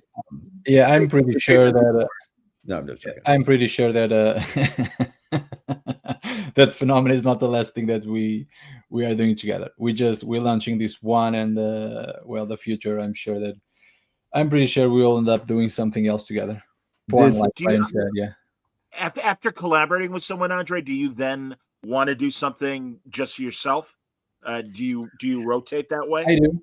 Boy, John, you said that because I would like to see Andre do some writing. I'd love to. My plan was always let's get to original comics. That's what I want to do. And for original comics, I always wanted to do two things, which one, write and draw my own thing. I did a book already, and that's nice. I want to do a lot more. I had a lot more ideas. I had at a certain point, a publisher just told me, but I was doing Phenomenon at the time, and gladly so. But they told me, we got a couple of your pitches. Anything that we want to do, we will publish, which was nice. And so I have a couple of doors open there. I want to go there. But at the same time, I wanted to work with a couple of writers that I always wanted to work with, like Brian Bendis and Rick Remender. I have been in talks with Rick for a couple of years before we did Righteous Thirst. But Rick was working on his TV show, Deadly Class. And he told me at the time, listen, I'm just drowning in work because he was show running the show. So I can't do it right now. That's when I started working with Brian. And then when Rick presented, he said, okay, I'm available, because they canceled the show, which I thought good for me, bad for you. But here we go. And so I did Righteous Thirst with Rick, but I had the commitment to do 3 books at the time for Phenomena. So after Righteous Thirst, we couldn't do any more. And I wanted to work with him on other stuff that we've been talking about. We are now doing a Western to be announced. Hey, great. Yeah, you can look online. He's got some killer horses up there already. Yeah, excellent. Some previews.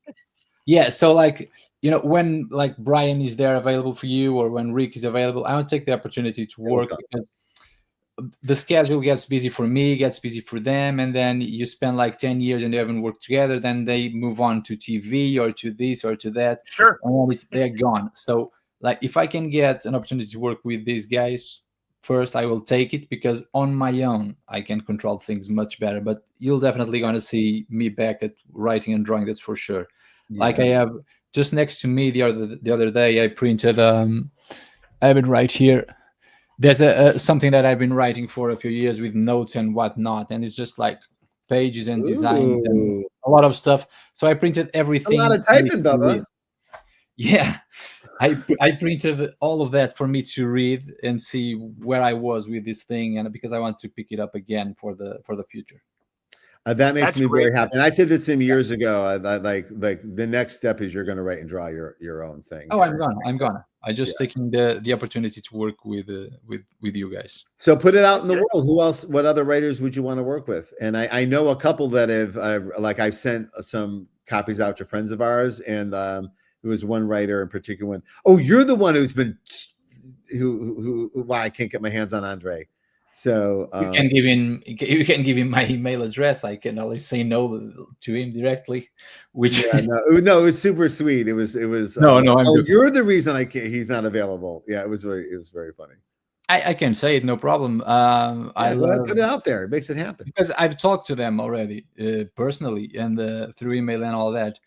And I'd love to work with Robert Kirkman and Brian Vaughan as well. So that's great. Yeah. There you go.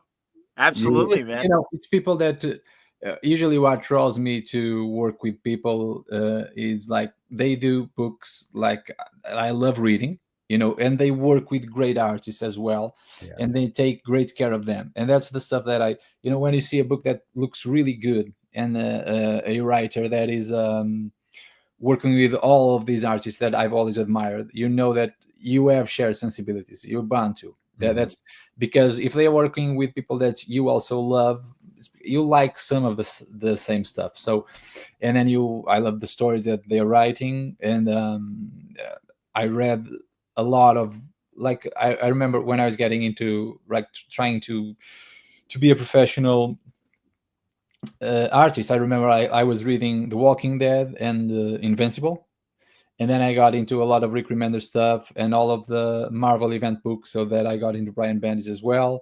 It's like I was reading all that stuff, all of these writers, and getting to know them, and so I've grown up with those books as an artist and as a professional. So I'm very keen on working with people like that.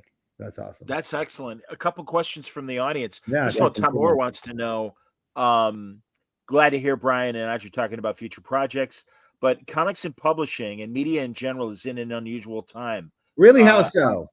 Exactly. I'm curious if Brian and André are stressing on the business side of what's going on in media. Yeah. Stressing. Are you stressing, André? I don't know if stressing is the word. It's a lot of radically accepting that which I cannot control, I think is a better therapy term for it.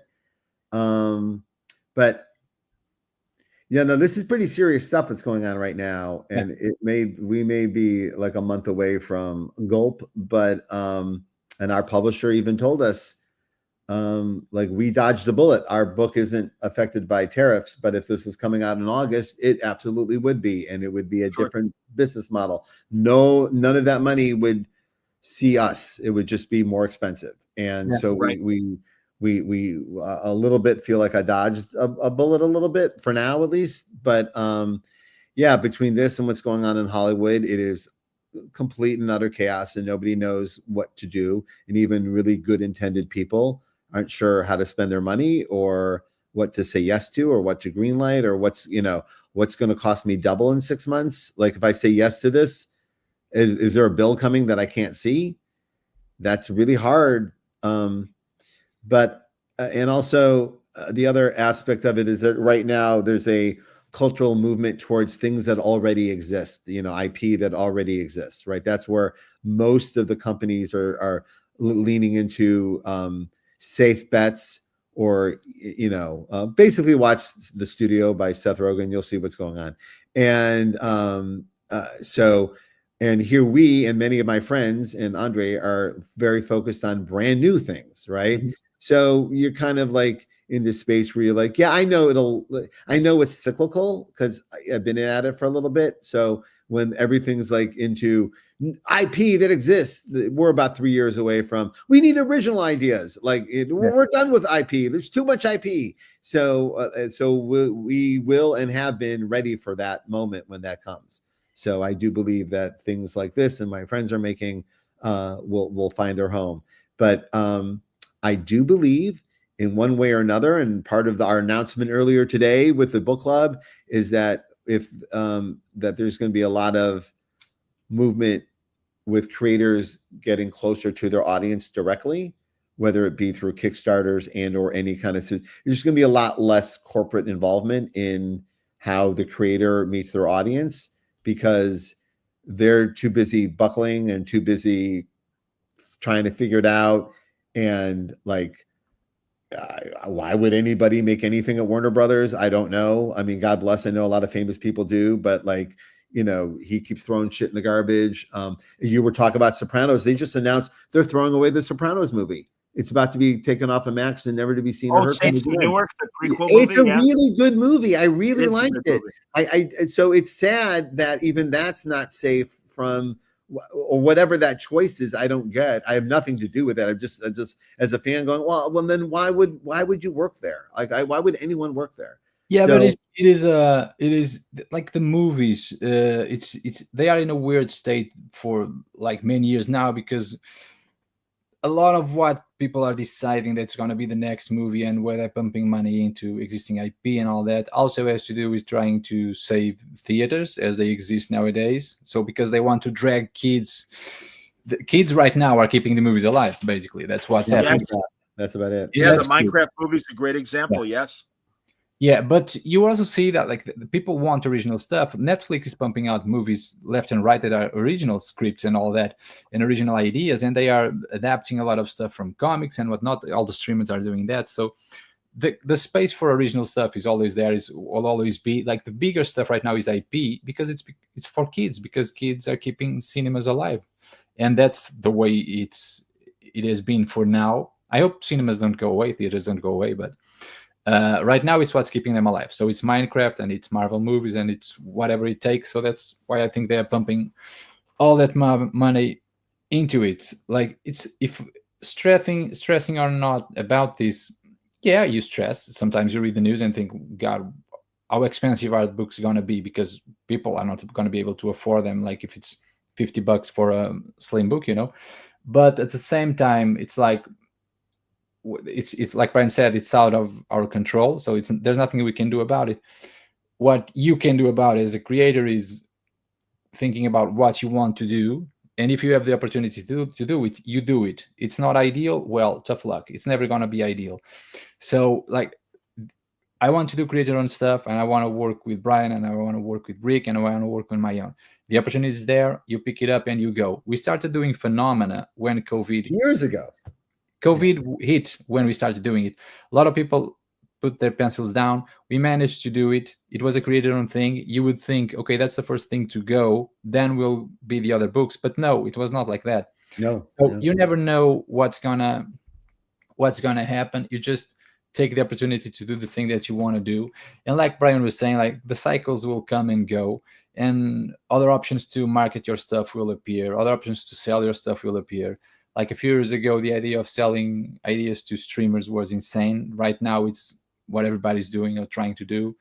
So who knows what's going to happen in the future? So you just keep doing what you want to do if you get that opportunity. I think that's the thing that you need to focus. And I will say for the creators on listening to this, when you find yourself frustrated with the world around you and whatever that is, and again, John and I have been at this for a while now, so there's been a few things in life that have been like, oh, is that it? Is that the end? Is this? Can we recover from this? The best thing creators can do, just do your best work. Just don't let it affect you. Like in fact, like with tariffs and everything like that, well, then just make sure I'm doing my best work. Like I can look someone in the eye and go, I've given this everything I got. You know what I mean? And I really made something I want you to feel good about buying. And because I was raised with a lot of Jewish guilt, I take the price points very seriously. I'm like, is this worth what I'm selling it for? Is a big deal for me. It's a very strange space to be in. We're just in Pittsburgh this weekend. It was a parade of people that just love comics, man. Just love their books. We weren't talking about anything but just love of books. There was no price tag mentioned. It doesn't matter. All we're talking about is what this is, right? So once we get past that, it becomes our space again, right? It's just us sharing love of character, love of story, love of craft. So just do your best work. And even if it doesn't hit in the moment, it could hit down the line. There's a million stories from pop culture in every medium where people find their audience somewhere or don't, but good job. Or they find their audience in the moment, but everyone forgets about it 3 weeks later. Like anything can happen to a product once it's hit the market. I've had in my life, my personal life, an example of every single version of failure and success and delayed failure, and like every single version has happened to me. So I find all of it weirdly beautiful. I don't know, like all of it's like, oh, look how cool it is when something like during the pandemic, one day we woke up and me and Alex's Moon Knight book was #1 on Amazon, and we're like, what the like 11 years later that book's a hit. Okay, great. And and also nothing in about our book was like the TV show.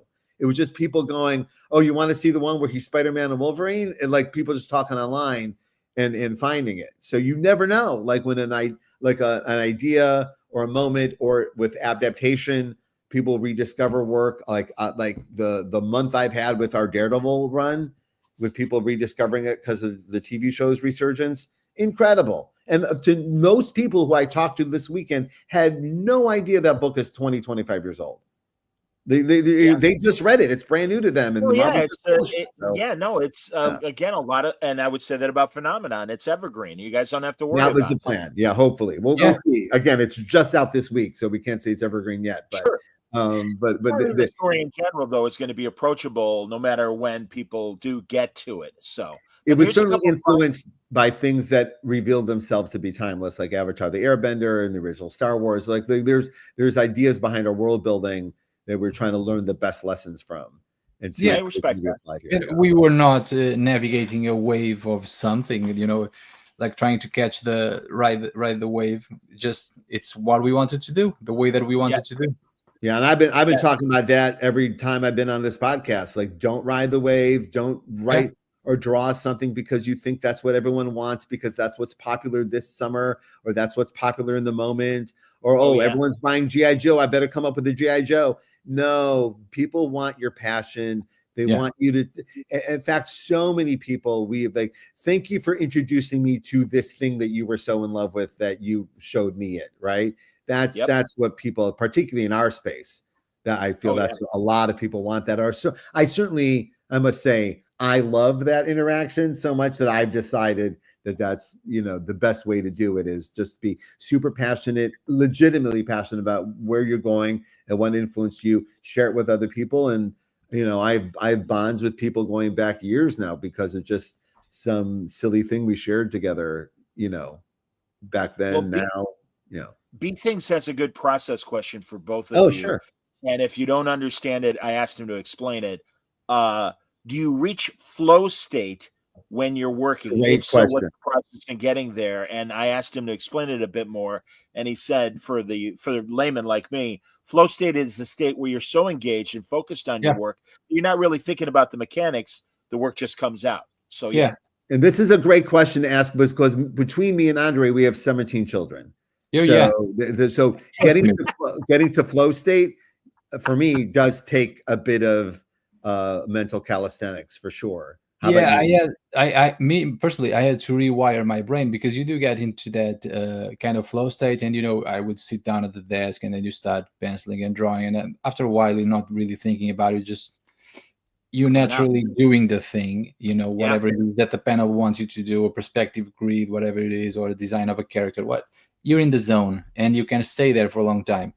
And then the kids come and now you're interrupted every 5 minutes. And you really don't know when the next interruption is going to come. And if you try to get like that rhythm that I had in the past, I had to rewire my brain completely. So I'm pretty focused and I can work with noise. So there's that. And I good luck on the future. Yeah.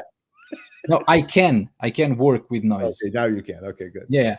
No, I always could. And what I discovered was, okay, if I really make a bit of an effort, I can sit down and just turn it on, that flow state. So I learned how to do that. And that's what I do. So now I sit down and I immediately start working instead of immediately going to Twitter or to Instagram or whatever and just losing my time there, distractions. So I get into it immediately. I start working and I don't think about it. I don't need to, I just do it. And the trick that I do to help me with that is that I always leave something like from the day before that it's already started. So I don't need to, where was I? No, I know exactly what I was doing. Like I'm halfway through drawing this panel. So I just pick it up and I keep going. And once you do that, then the rest of the day is easy because you're already on it. So the interruptions come and go. And I'm always in the middle of something so I can pick it up. I'll say, and I'm wired differently. I do need to go on a bit of a journey to get to flow state. Like I can't flip the switch. I used to be able to flip the switch, but with Kid 4, that went out the window. That was where the switch just fell off the wall. And but I'll say, so you're not hearing it from me, but hearing it from where I get this idea from. John Cleese from Monty Python wrote a book a few years ago called On Creativity. It's a small book. It's very short. You can read it like in one sitting.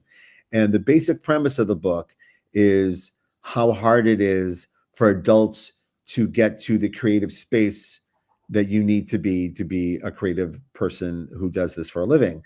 And then how when you're a child, creativity is all consuming. It's every thought you have is creative. There's no such thing as a stupid idea. It's all silly. It's all great. It's all funny. It's all gorgeous, right?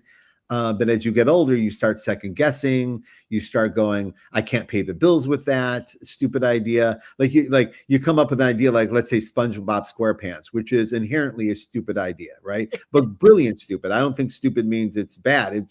It's stupid, right? And Amy Poehler was literally just talking about this on her podcast, where there's something brilliant about something purely stupid, right? And most comedians love like just pure stupid and see it as high art.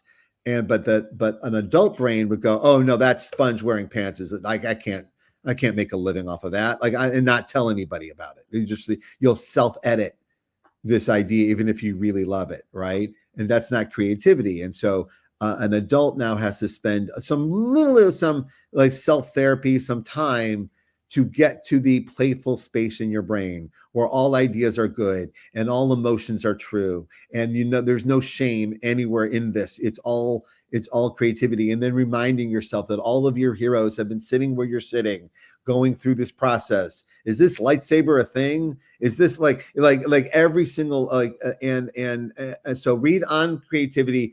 It will help you see you are not alone in this. It is a very true thing, but there are ways to get to your creative space if you're struggling with it.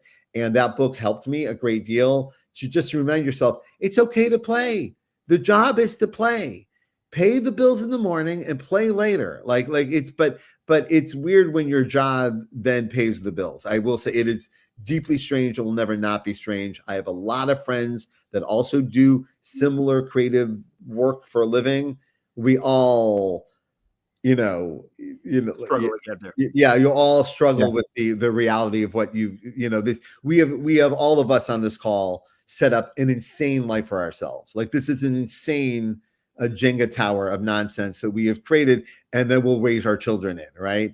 And then you're like, okay, well, too late now. Here's my tower. Now let's keep it going. So that's when I would celebrate the journey and say that this struggle to get to creativity will also bring about creativity. A lot of my best ideas came from even struggling to get to the playful space, right? Then you start thinking about what's wrong with the world that I can't just play, right? And then you start thinking about that, and then you start writing about that. So that's what I would worry about. But what's good is you will then, if you just sit your ass down in the chair and don't get up, you will get there. That's said in the book. It's said a lot of places. There's two ways to do it. I've done both. If you sit down and like, I'm just looking at YouTube. I am not getting any work done. I will go mop my kitchen. I will go do laundry. I will literally go do something that makes me stop thinking about it. And then all of a sudden stuff starts flowing in the best way possible. And then I run back to my chair, right?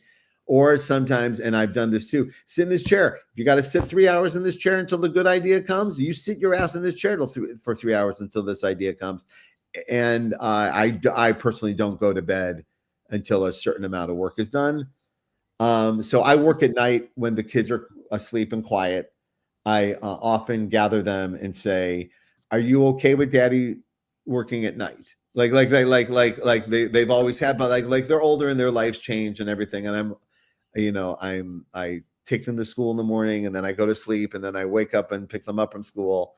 So they never see me sleep. But I said, is it okay if Dad's it's weird, like Dad's walking around all night? And to all of my kids were like, no, we love you. You're just on security duty. I Dad's up, I can sleep. So I've in partnership with my family, come up with a scenario where I can have peace and quiet, get my work done, feed my family, yet still be part of my family. So attaboy. That's something, again, there's privilege in that, in what I just said, that I know, but that also comes with that I have a tremendous partner in this who sees the value of it as well. Also, I will say, now that my kids are older, hey, come do homework with me. We all sit and do our homework together. I'm sitting there writing, you're working on your essay. We help each other.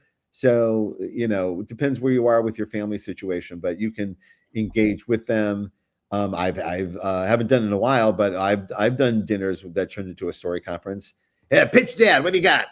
All right, so I got Captain America here, I got Spider-Man over here. What should they do? And we've talked about this in the past, where like my kids or Matt and Kelly's kids start throwing out gold at us, and we just steal it. But we feed them with the money we make from it, so we don't feel bad about it. Works out. I respect that. Yeah. Andre, how old are your kids?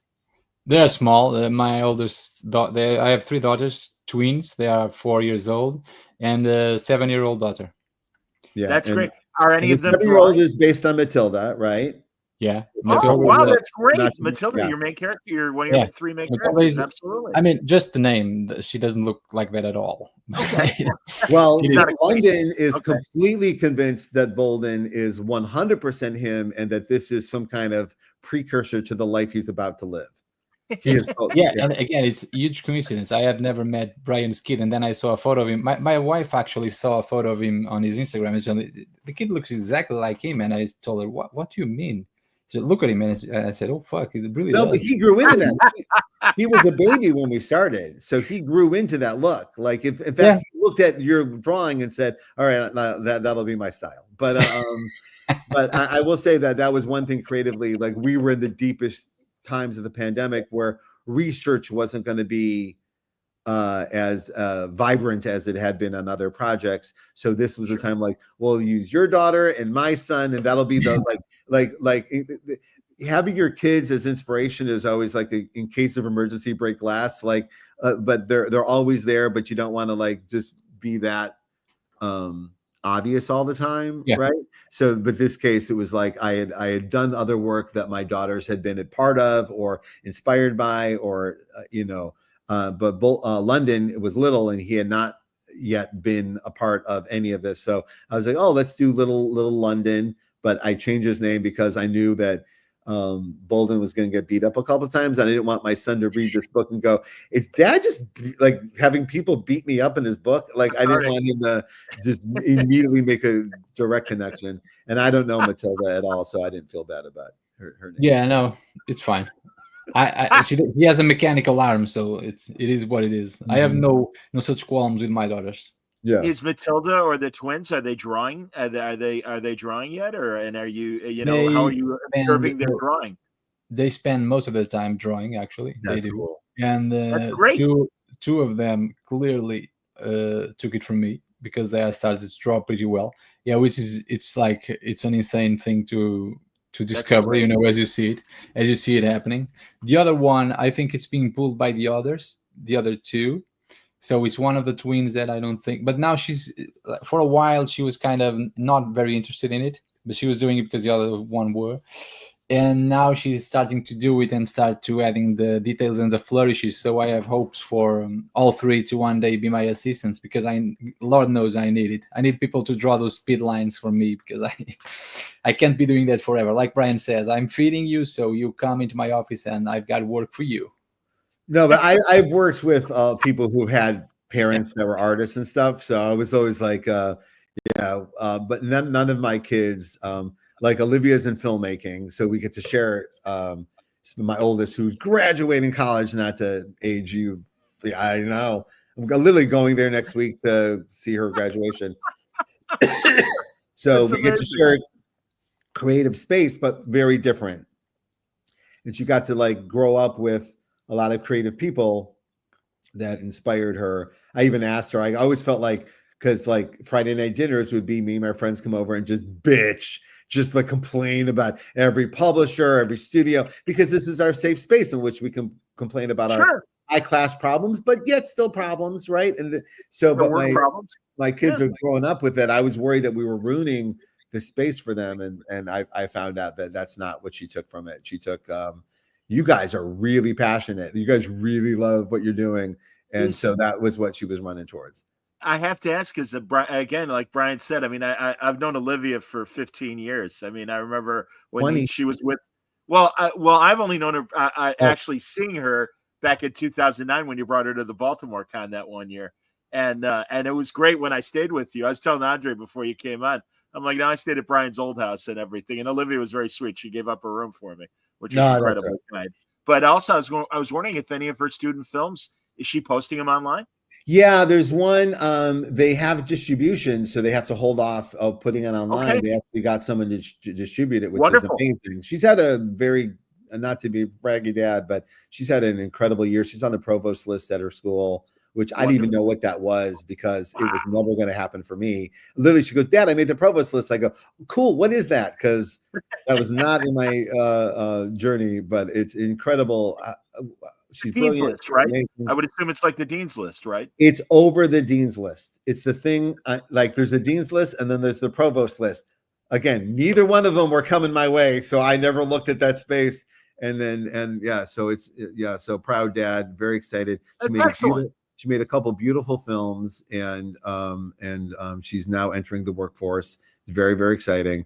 And my other kids, it's just what I think we've offered them is they see how not just us, but like my daughters love Kelly Sue, and you can't help, as you've interviewed her many times, be like, oh, I want to be like Kelly Sue. I want to be passionate and not take no for an answer and fuck these assholes. And it's great that they're surrounded by just very strong, very passionate people. And I don't care what they do for a living. I just would like you to feel how I feel when it's all working. I would like you to feel this way. And so I've told them, like, I don't expect like my kids to all be into like, what do you mean you guys aren't into Guardians of the Galaxy? No, it's I want them to be passionate about what they're passionate about on their own journey. My mom wasn't into comics. Why should my kids be into comics? But London is 12 and he's all in on all of it. Like all of it's cool, all of it's amazing. And he literally, I think I said to you last time, he turned to me and goes, there's just not enough Star Wars content. I'm like, hey, listen to you. Gave him the old, when I was a kid, there was one movie and one book and one comic book. That was it. And we didn't know when the next one was coming. You got like this non-stop streaming, there's like what's coming for the next 3 years of Star Wars. Oh yeah, exactly. Literally. No, it's a different world. It's a different world. Audrey, do superheroes, because I'm always fascinated by, I understand that it is a wider genre world when it comes to international's take on comics and everything. Do superheroes play in Portugal? Are they popular in Portugal? Yeah. It's everywhere because of the movies right now. Well, that's true. Yes. Yeah, because like not next week, like in a couple of weeks, I'm gonna go to it's something that I've done every year since my daughters they are all in the same school. So I go there and I draw for the kids, and they all request me superheroes usually. So funny.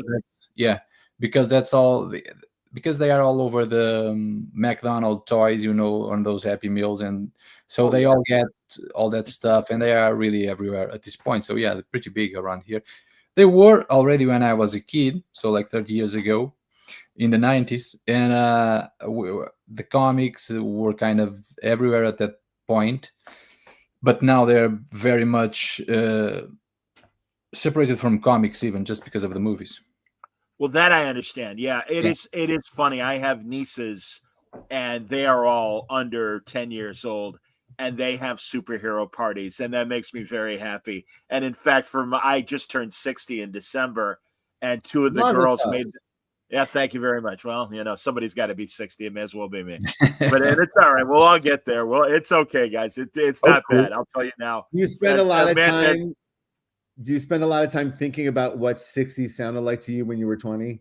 Oh God, yeah. Oh yeah. No, and you're absolutely right. And truly, no, and that's the thing, man. I mean, again, I don't know if it's a lack of maturation on our generation's part, but no, man, it's like it's still me. I like the It's just not what I thought it was going to be. It's not at all. But my point is that they were very sweet. These two little girls, they made a poster for me, and they put all these like superhero emblems, like the Superman S, and everybody, and it was just cracking me up. I'm like, oh, that's adorable. Like, we know this stuff, and it's like, absolutely, you do. That's wonderful, because that was it. I mean, I'm sure Andre, it might have been the same thing when you were young.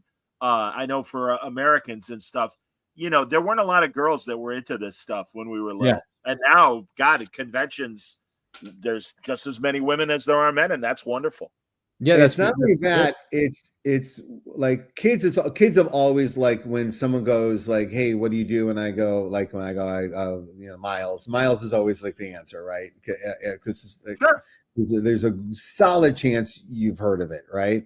And so, but with kids, it's always cool. They're always like, "Oh, cool, what?" And they look at me like, "You're not Spider-Man." Like they don't get exactly what you're saying, but with adults in my life, it's so interesting. When I first started this dream job, I loved so much and things were working out so well. And you would tell like a civilian what you do, and the nose would go up. Oh, they look down at me in my low art so fast. They couldn't even, it was like, and then now, even before they hear my credits, I'll get a Marvel. Really? Like it's a whole different tone from like sophisticated adults that you like. The culture has definitely shifted in a way I never saw it coming. And it's not just social media. Yeah. It is like, yeah. Like, and I react so weirdly now because I'm so used to the snobbery that when I'm now faced with none of it, I go, "Are you fucking?" We were at dinner the other night and someone was like, "Oh my," and I'm like, "Okay, what are you doing? Do you understand what I just said?" I said comics. You heard comics, right? It's just yeah. And also, I do feel when things are weird in the real world, people really seem to really celebrate those of us who are not dealing in the real world. They're like, "Oh, you get to like you can just hang out with Spider-Man all day, and I gotta like do paperwork." God damn, like that. I get that a lot from adults too, which I really do admire, André, and I'm grateful because it reminds me of the privilege that we get. I worked for 30 years in radio here in Chicago, and very corporate structure. And we had a station manager who, just like Brian described, would be like, "Oh yeah, you've got your little podcast where you talk about your little bullshit thing." Meanwhile, the secretaries and the other office workers would walk in and go, "My kid and I have been watching The Flash. Can you explain Professor Zoom to me?" And I'm like, "Have a seat." You said, "No, yes, I can't." I can. Oh, "Why, yes, I can." And it was great because really that station manager would just come by and give me the biggest dirty look. And that MF now, I hope he is stewing in his misery, where again the culture has shifted and we won. The nerds won, man. It's like, sorry. That's true. I have a couple of art school professors. I had one came right up to me and said, sorry about all that shit back in the day. I'm like, "Thank you." Oh, good. I did 100%. And one of my teachers said, "Sorry, I gave you a hard time." Because I remember the school before Portland State that kind of was like, "Yeah, I don't see any value in you teaching how to write comics." Your previous school that you were briefly teaching at, I thought. No, I wasn't teaching. Where was that? No, I Portland State. They had the comics thing going. Was that? No, but it was before. Teaching? It was another. I thought you were at another school before Portland State, Brian, where you were where you might have taught briefly, or maybe were guest lecturing. Yeah, I was guest lecturing. No, but that was you know what you're talking about, Ben Saunders at University of Oregon, who worked very, very hard to make that space, including, by the way, now we're that's a good man, by the way, everybody.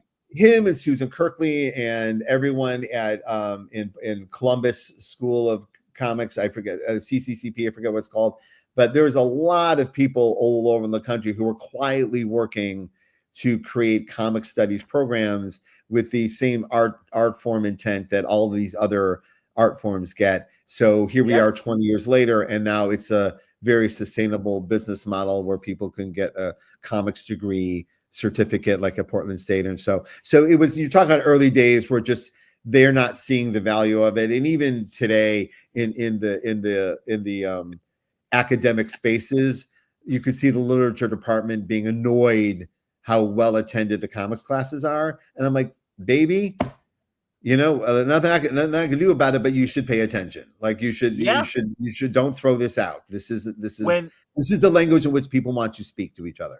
When Diana Schutz retired, I know Shelley Bond took over her course. I hope she's still doing it. I'm not sure. Yeah, we're all. Thank you for this time to promote this. If you're in the Portland area, in just a couple of weeks, in 10 days, we're doing something called the Portland State Comics Conclave Festival, Confluence Festival, and it's literally a convention for comic book craft. It's not comic book nerdery. It's literally like every panel is how to, every gathering is let's talk about philosophy. So it's me, Kelly Sue, and David Walker. Shelley Bond will be there. Steve Lieber will be there. And myself discluded. This is a powerhouse of the greatest academic people who've been really working day in and day out on this for decades to create this space for people. The students will be tabling. The creators will not be. And everyone can come there who just wants to. If you're anywhere in this near us, you should come to this space and just take some panels. David Walker is going to unload some truth. It just so we have this coming, but just the fact that this is happening is one of those another example of wow, I can't believe how far things have come. We came from you're right, fighting to keep the class alive, fighting to prove ourselves in an academic space to, hey, we should spend the weekend really celebrating everything that's happened so far so people can feel how safe. Is it in, I was going to ask Andrea, how is it in Portugal in terms of academic respect for illustration like what you do? Well, we have a strong art schools program over here, so pretty good universities, but comics was very frowned upon, from because it's like institutionalized art, so like painting and sculpture and all that.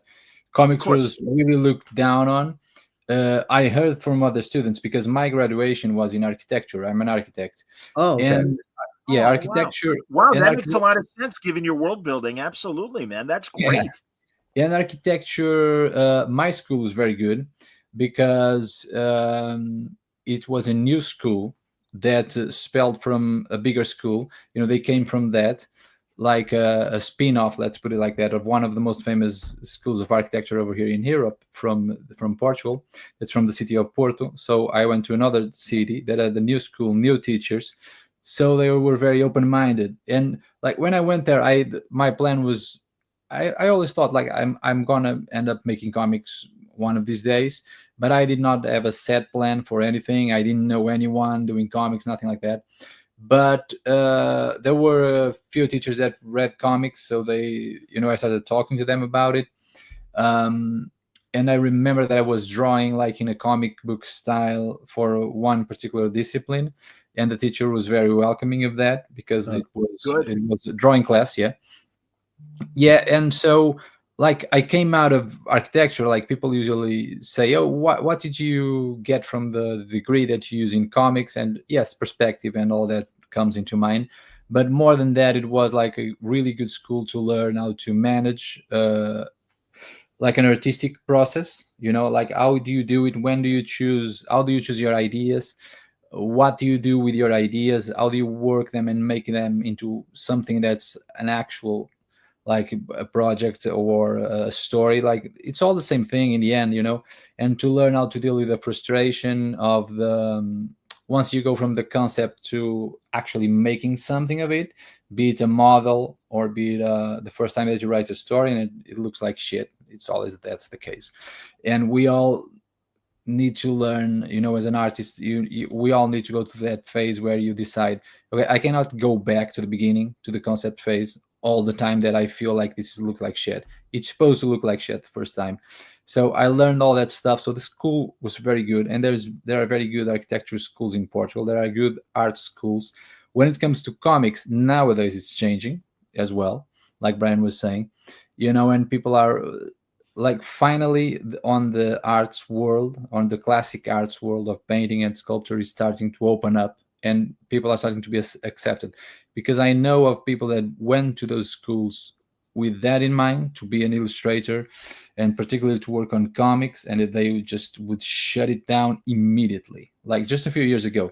Now it's starting to change because of new teachers coming up, and just understanding better the world of comics and like the level of artistry that you need to have really to either to write or to draw them, because it's a little bit insane what we end up doing, drawing the same character over and over again, the same places over and over again, different angles, writing all those scenes, condensating. It doesn't feel crazy, does it? No.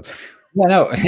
And condensating like episode long narratives into 20 pages, what would be like it's just trick after trick that we need to employ to keep the story going. And so like when people start to understanding that, I think that there's a level of respect that starts coming up. So thankfully right now I'm feeling it around here as well. Beautiful. That's excellent. While we're talking, I see in the comments that Eisner Award-winning Michael Avon Oming says, hello, Andre. He really is a big fan. Hello, Michael. I've never met Michael personally. I'm looking forward to the day. One day that we'll all get together and have a dinner, and you can all shit on my spelling together. And another pro, Henry Barajas, who writes the Guildthorpe comic strip, among other comic book projects that he does. Big fan of Andre's work. Excited to see you two come together. He also wants to know, Brian, what you thought of the Kirby exhibit. Oh yeah, so our friend Ben Saunders, who we just mentioned, Ben literally last night sent me pictures from there's at the I hope I pronounced it right, the Skirball exhibit has a Kirby exhibit. Look on my Blue Sky or on my threads, and I posted. Ben's not online, so I posted a bunch of pictures because they're goddamn incredible. Ben also was behind the Marvel exhibit and the Spider-Man exhibit. They traveled throughout COVID and throughout, so a lot of people have seen these Marvel-inspired exhibits that have gone from different art and science museums. The new one is the Kirby. It has got Kirby. It's got his war uniform. It's got the costumes they made for the Kirby opera. It's got that giant painting he had in his house, the Jacob and the Angel. It's got like incredible stuff. So go look at my thing. And if you're in the LA area, go check it out now. And I think it's going to travel. I'm not sure. I have nothing to do with it, but beautiful. But it's even for deep hardcore Kirby fans, it's a wowzer. It's a wow. Yeah. So that's I haven't seen it myself though. I haven't. I've been in Pittsburgh having Pernani Brothers sandwiches. Thank you.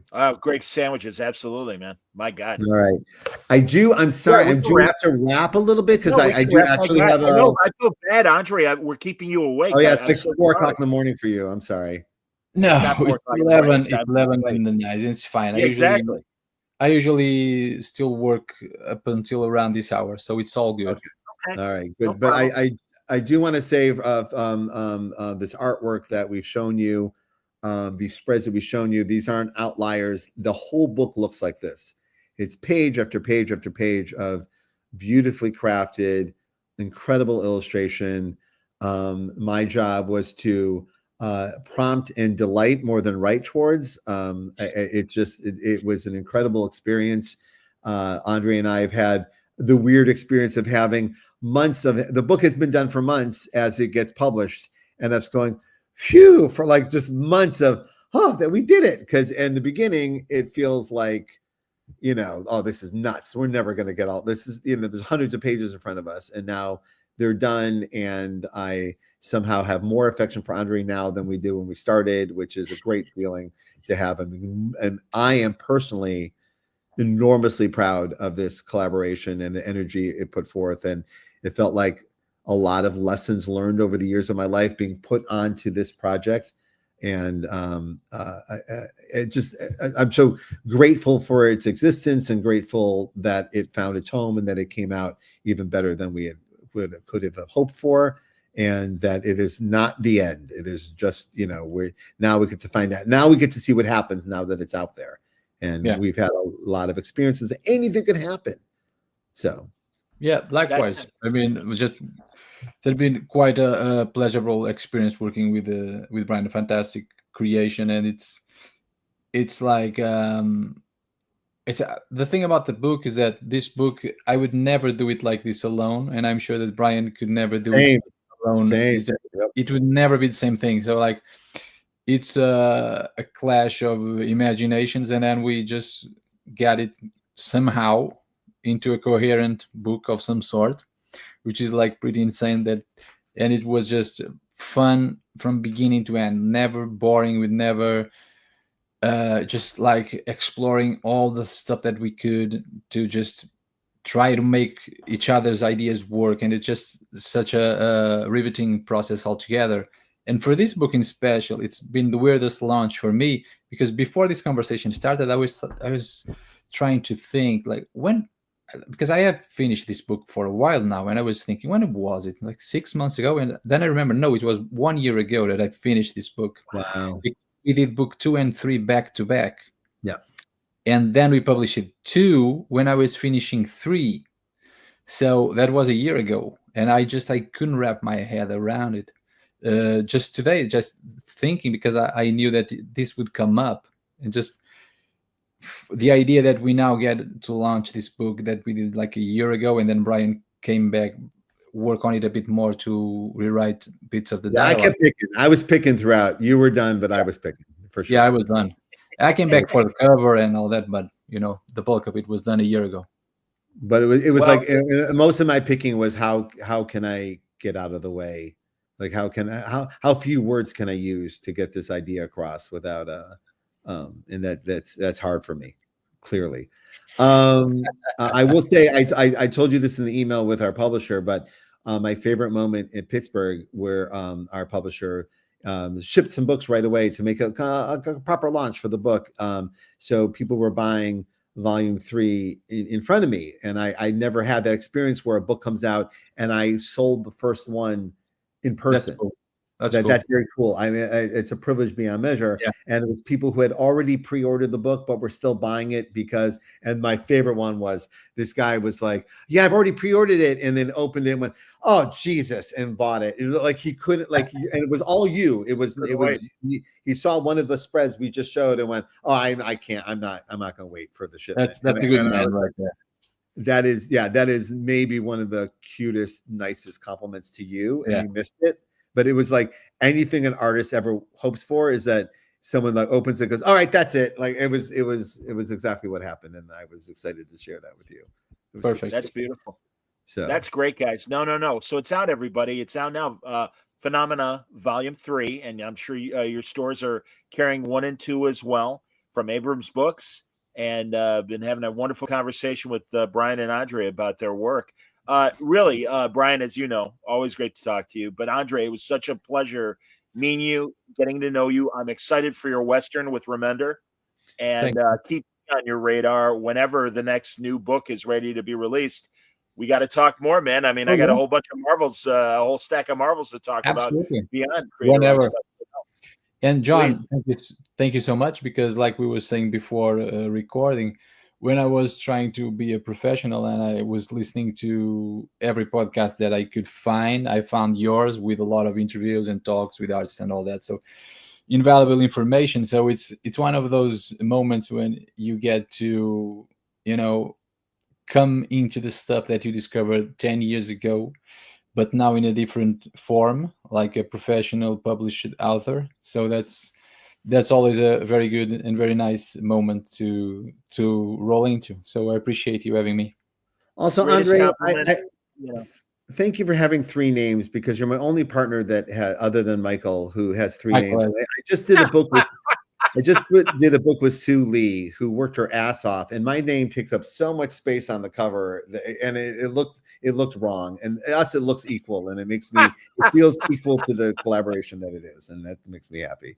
And I will say, John, and to everyone listening, because I said this off the air, but when I was in Pittsburgh, almost to a person, people would come up, and in the list of things they were saying nice, they'd be like, a word balloon is where I found you, or word balloon is what you do that I like the most, or word balloon. And then fans were going, word balloon. Like they were discovering each other in line. And it was almost a parade of your listeners at my site. So I just wanted to say hello to everyone who's listening, that I know they're listening, which is an unusual feeling to have. And to say that I heard you loud and clear, and I did share all your warm feelings with John, and he got all misty-eyed before we started. So it's true. It's very true. Spanning the globe. All right. So to wrap up, Phenomena on sale now. Buy them where you want. Also, follow André on social media. He's an excellent follow, not only just because he's often working on other stuff that isn't mine, and I still love it to death. And also Google the words André Lima commissions. André has done some insane commissions that will blow your mind, like some of the greatest pieces of comic book art in the last 10 years are just things that are in people's houses that André has made. So I think you would really dig those. Also, we said earlier, join us either at jinxworld.com or at Word Balloon. Join the Patreon at Word Balloon or at Jinx World, and you can be part of our book club that starts on June 1st. And our first book for that book club will be Ed Brubaker and Sean Phillips' criminal series. So read the first trade at least, and we will have a deep dive conversation. And again, spoilers, it's really good. So there you go. Absolutely. Yeah, thanks a lot, everybody. June 1st, that's my birthday, so you chose the. Oh, wow. Look at that. Oh, there you go. Happy birthday. How old are you going to be? In advance, absolutely. I'm going to be 40. 40? 40, wow. Yeah. Oh, my God. All right, now I really feel old, but that's all right. Cute. That's all right. You're wearing 40 good, Andre. Don't worry about it, man. So, and Saturday, everybody, of course, the Legend of Kingdom Come screening in Chicago at the Music Box. I will conduct the Q&A. And speaking of anniversaries and birthdays, to the day, the 20th anniversary of the Word Balloon podcast is May 10th. Back in 2005, OG, man, when we could count the comic book podcasts on your hand. That's how few there were. How many podcasts there were on your hand? It's true. I know. Yeah. Tomorrow, talking to two other great creators, Kari Andrews of Canada. I'm thankful that he's still talking to me. And the great Mark Guggenheim, who both of them are going to be. I love Mark Guggenheim. Mark Guggenheim is the kind of guy who in the middle of pandemic will send cartoons to your kid just to be a cool guy. He's a good dude. You should buy his books. He did a graphic novel with Chaykin that's great. Yeah, big Guggenheim fan. So yep, and they're taking over Wolverine Spider-Man for Marvel. So we'll be talking about that tomorrow here on Word. Those two, that creative team? Yep. Oh, I'd buy that book. That's cool. All right. Yeah, cool. Shit. I know. Right. I'm like, and again, the greatest compliment in the world. Hey, you want to talk about that with us? Why, yes, I do. So by demand, by the creators, I'm happy, just much like Phenomenon today. Absolutely, man. All right. Thank you for this time, John. Yeah, we will talk in just a couple of weeks. I love you. Thank you, Andre. Thank you for all of this. This was thank you, man. From top to bottom, to be continued. I'll see you all online at jinxworld.com. Follow us on social. I got to go teach. Bye. All right. Stay Bye, safe, everyone. stay happy, stay healthy, everybody. Thank you, Andre. Take care. Thank you very Thanks, much, everybody, man. for watching and listening. Bye-bye.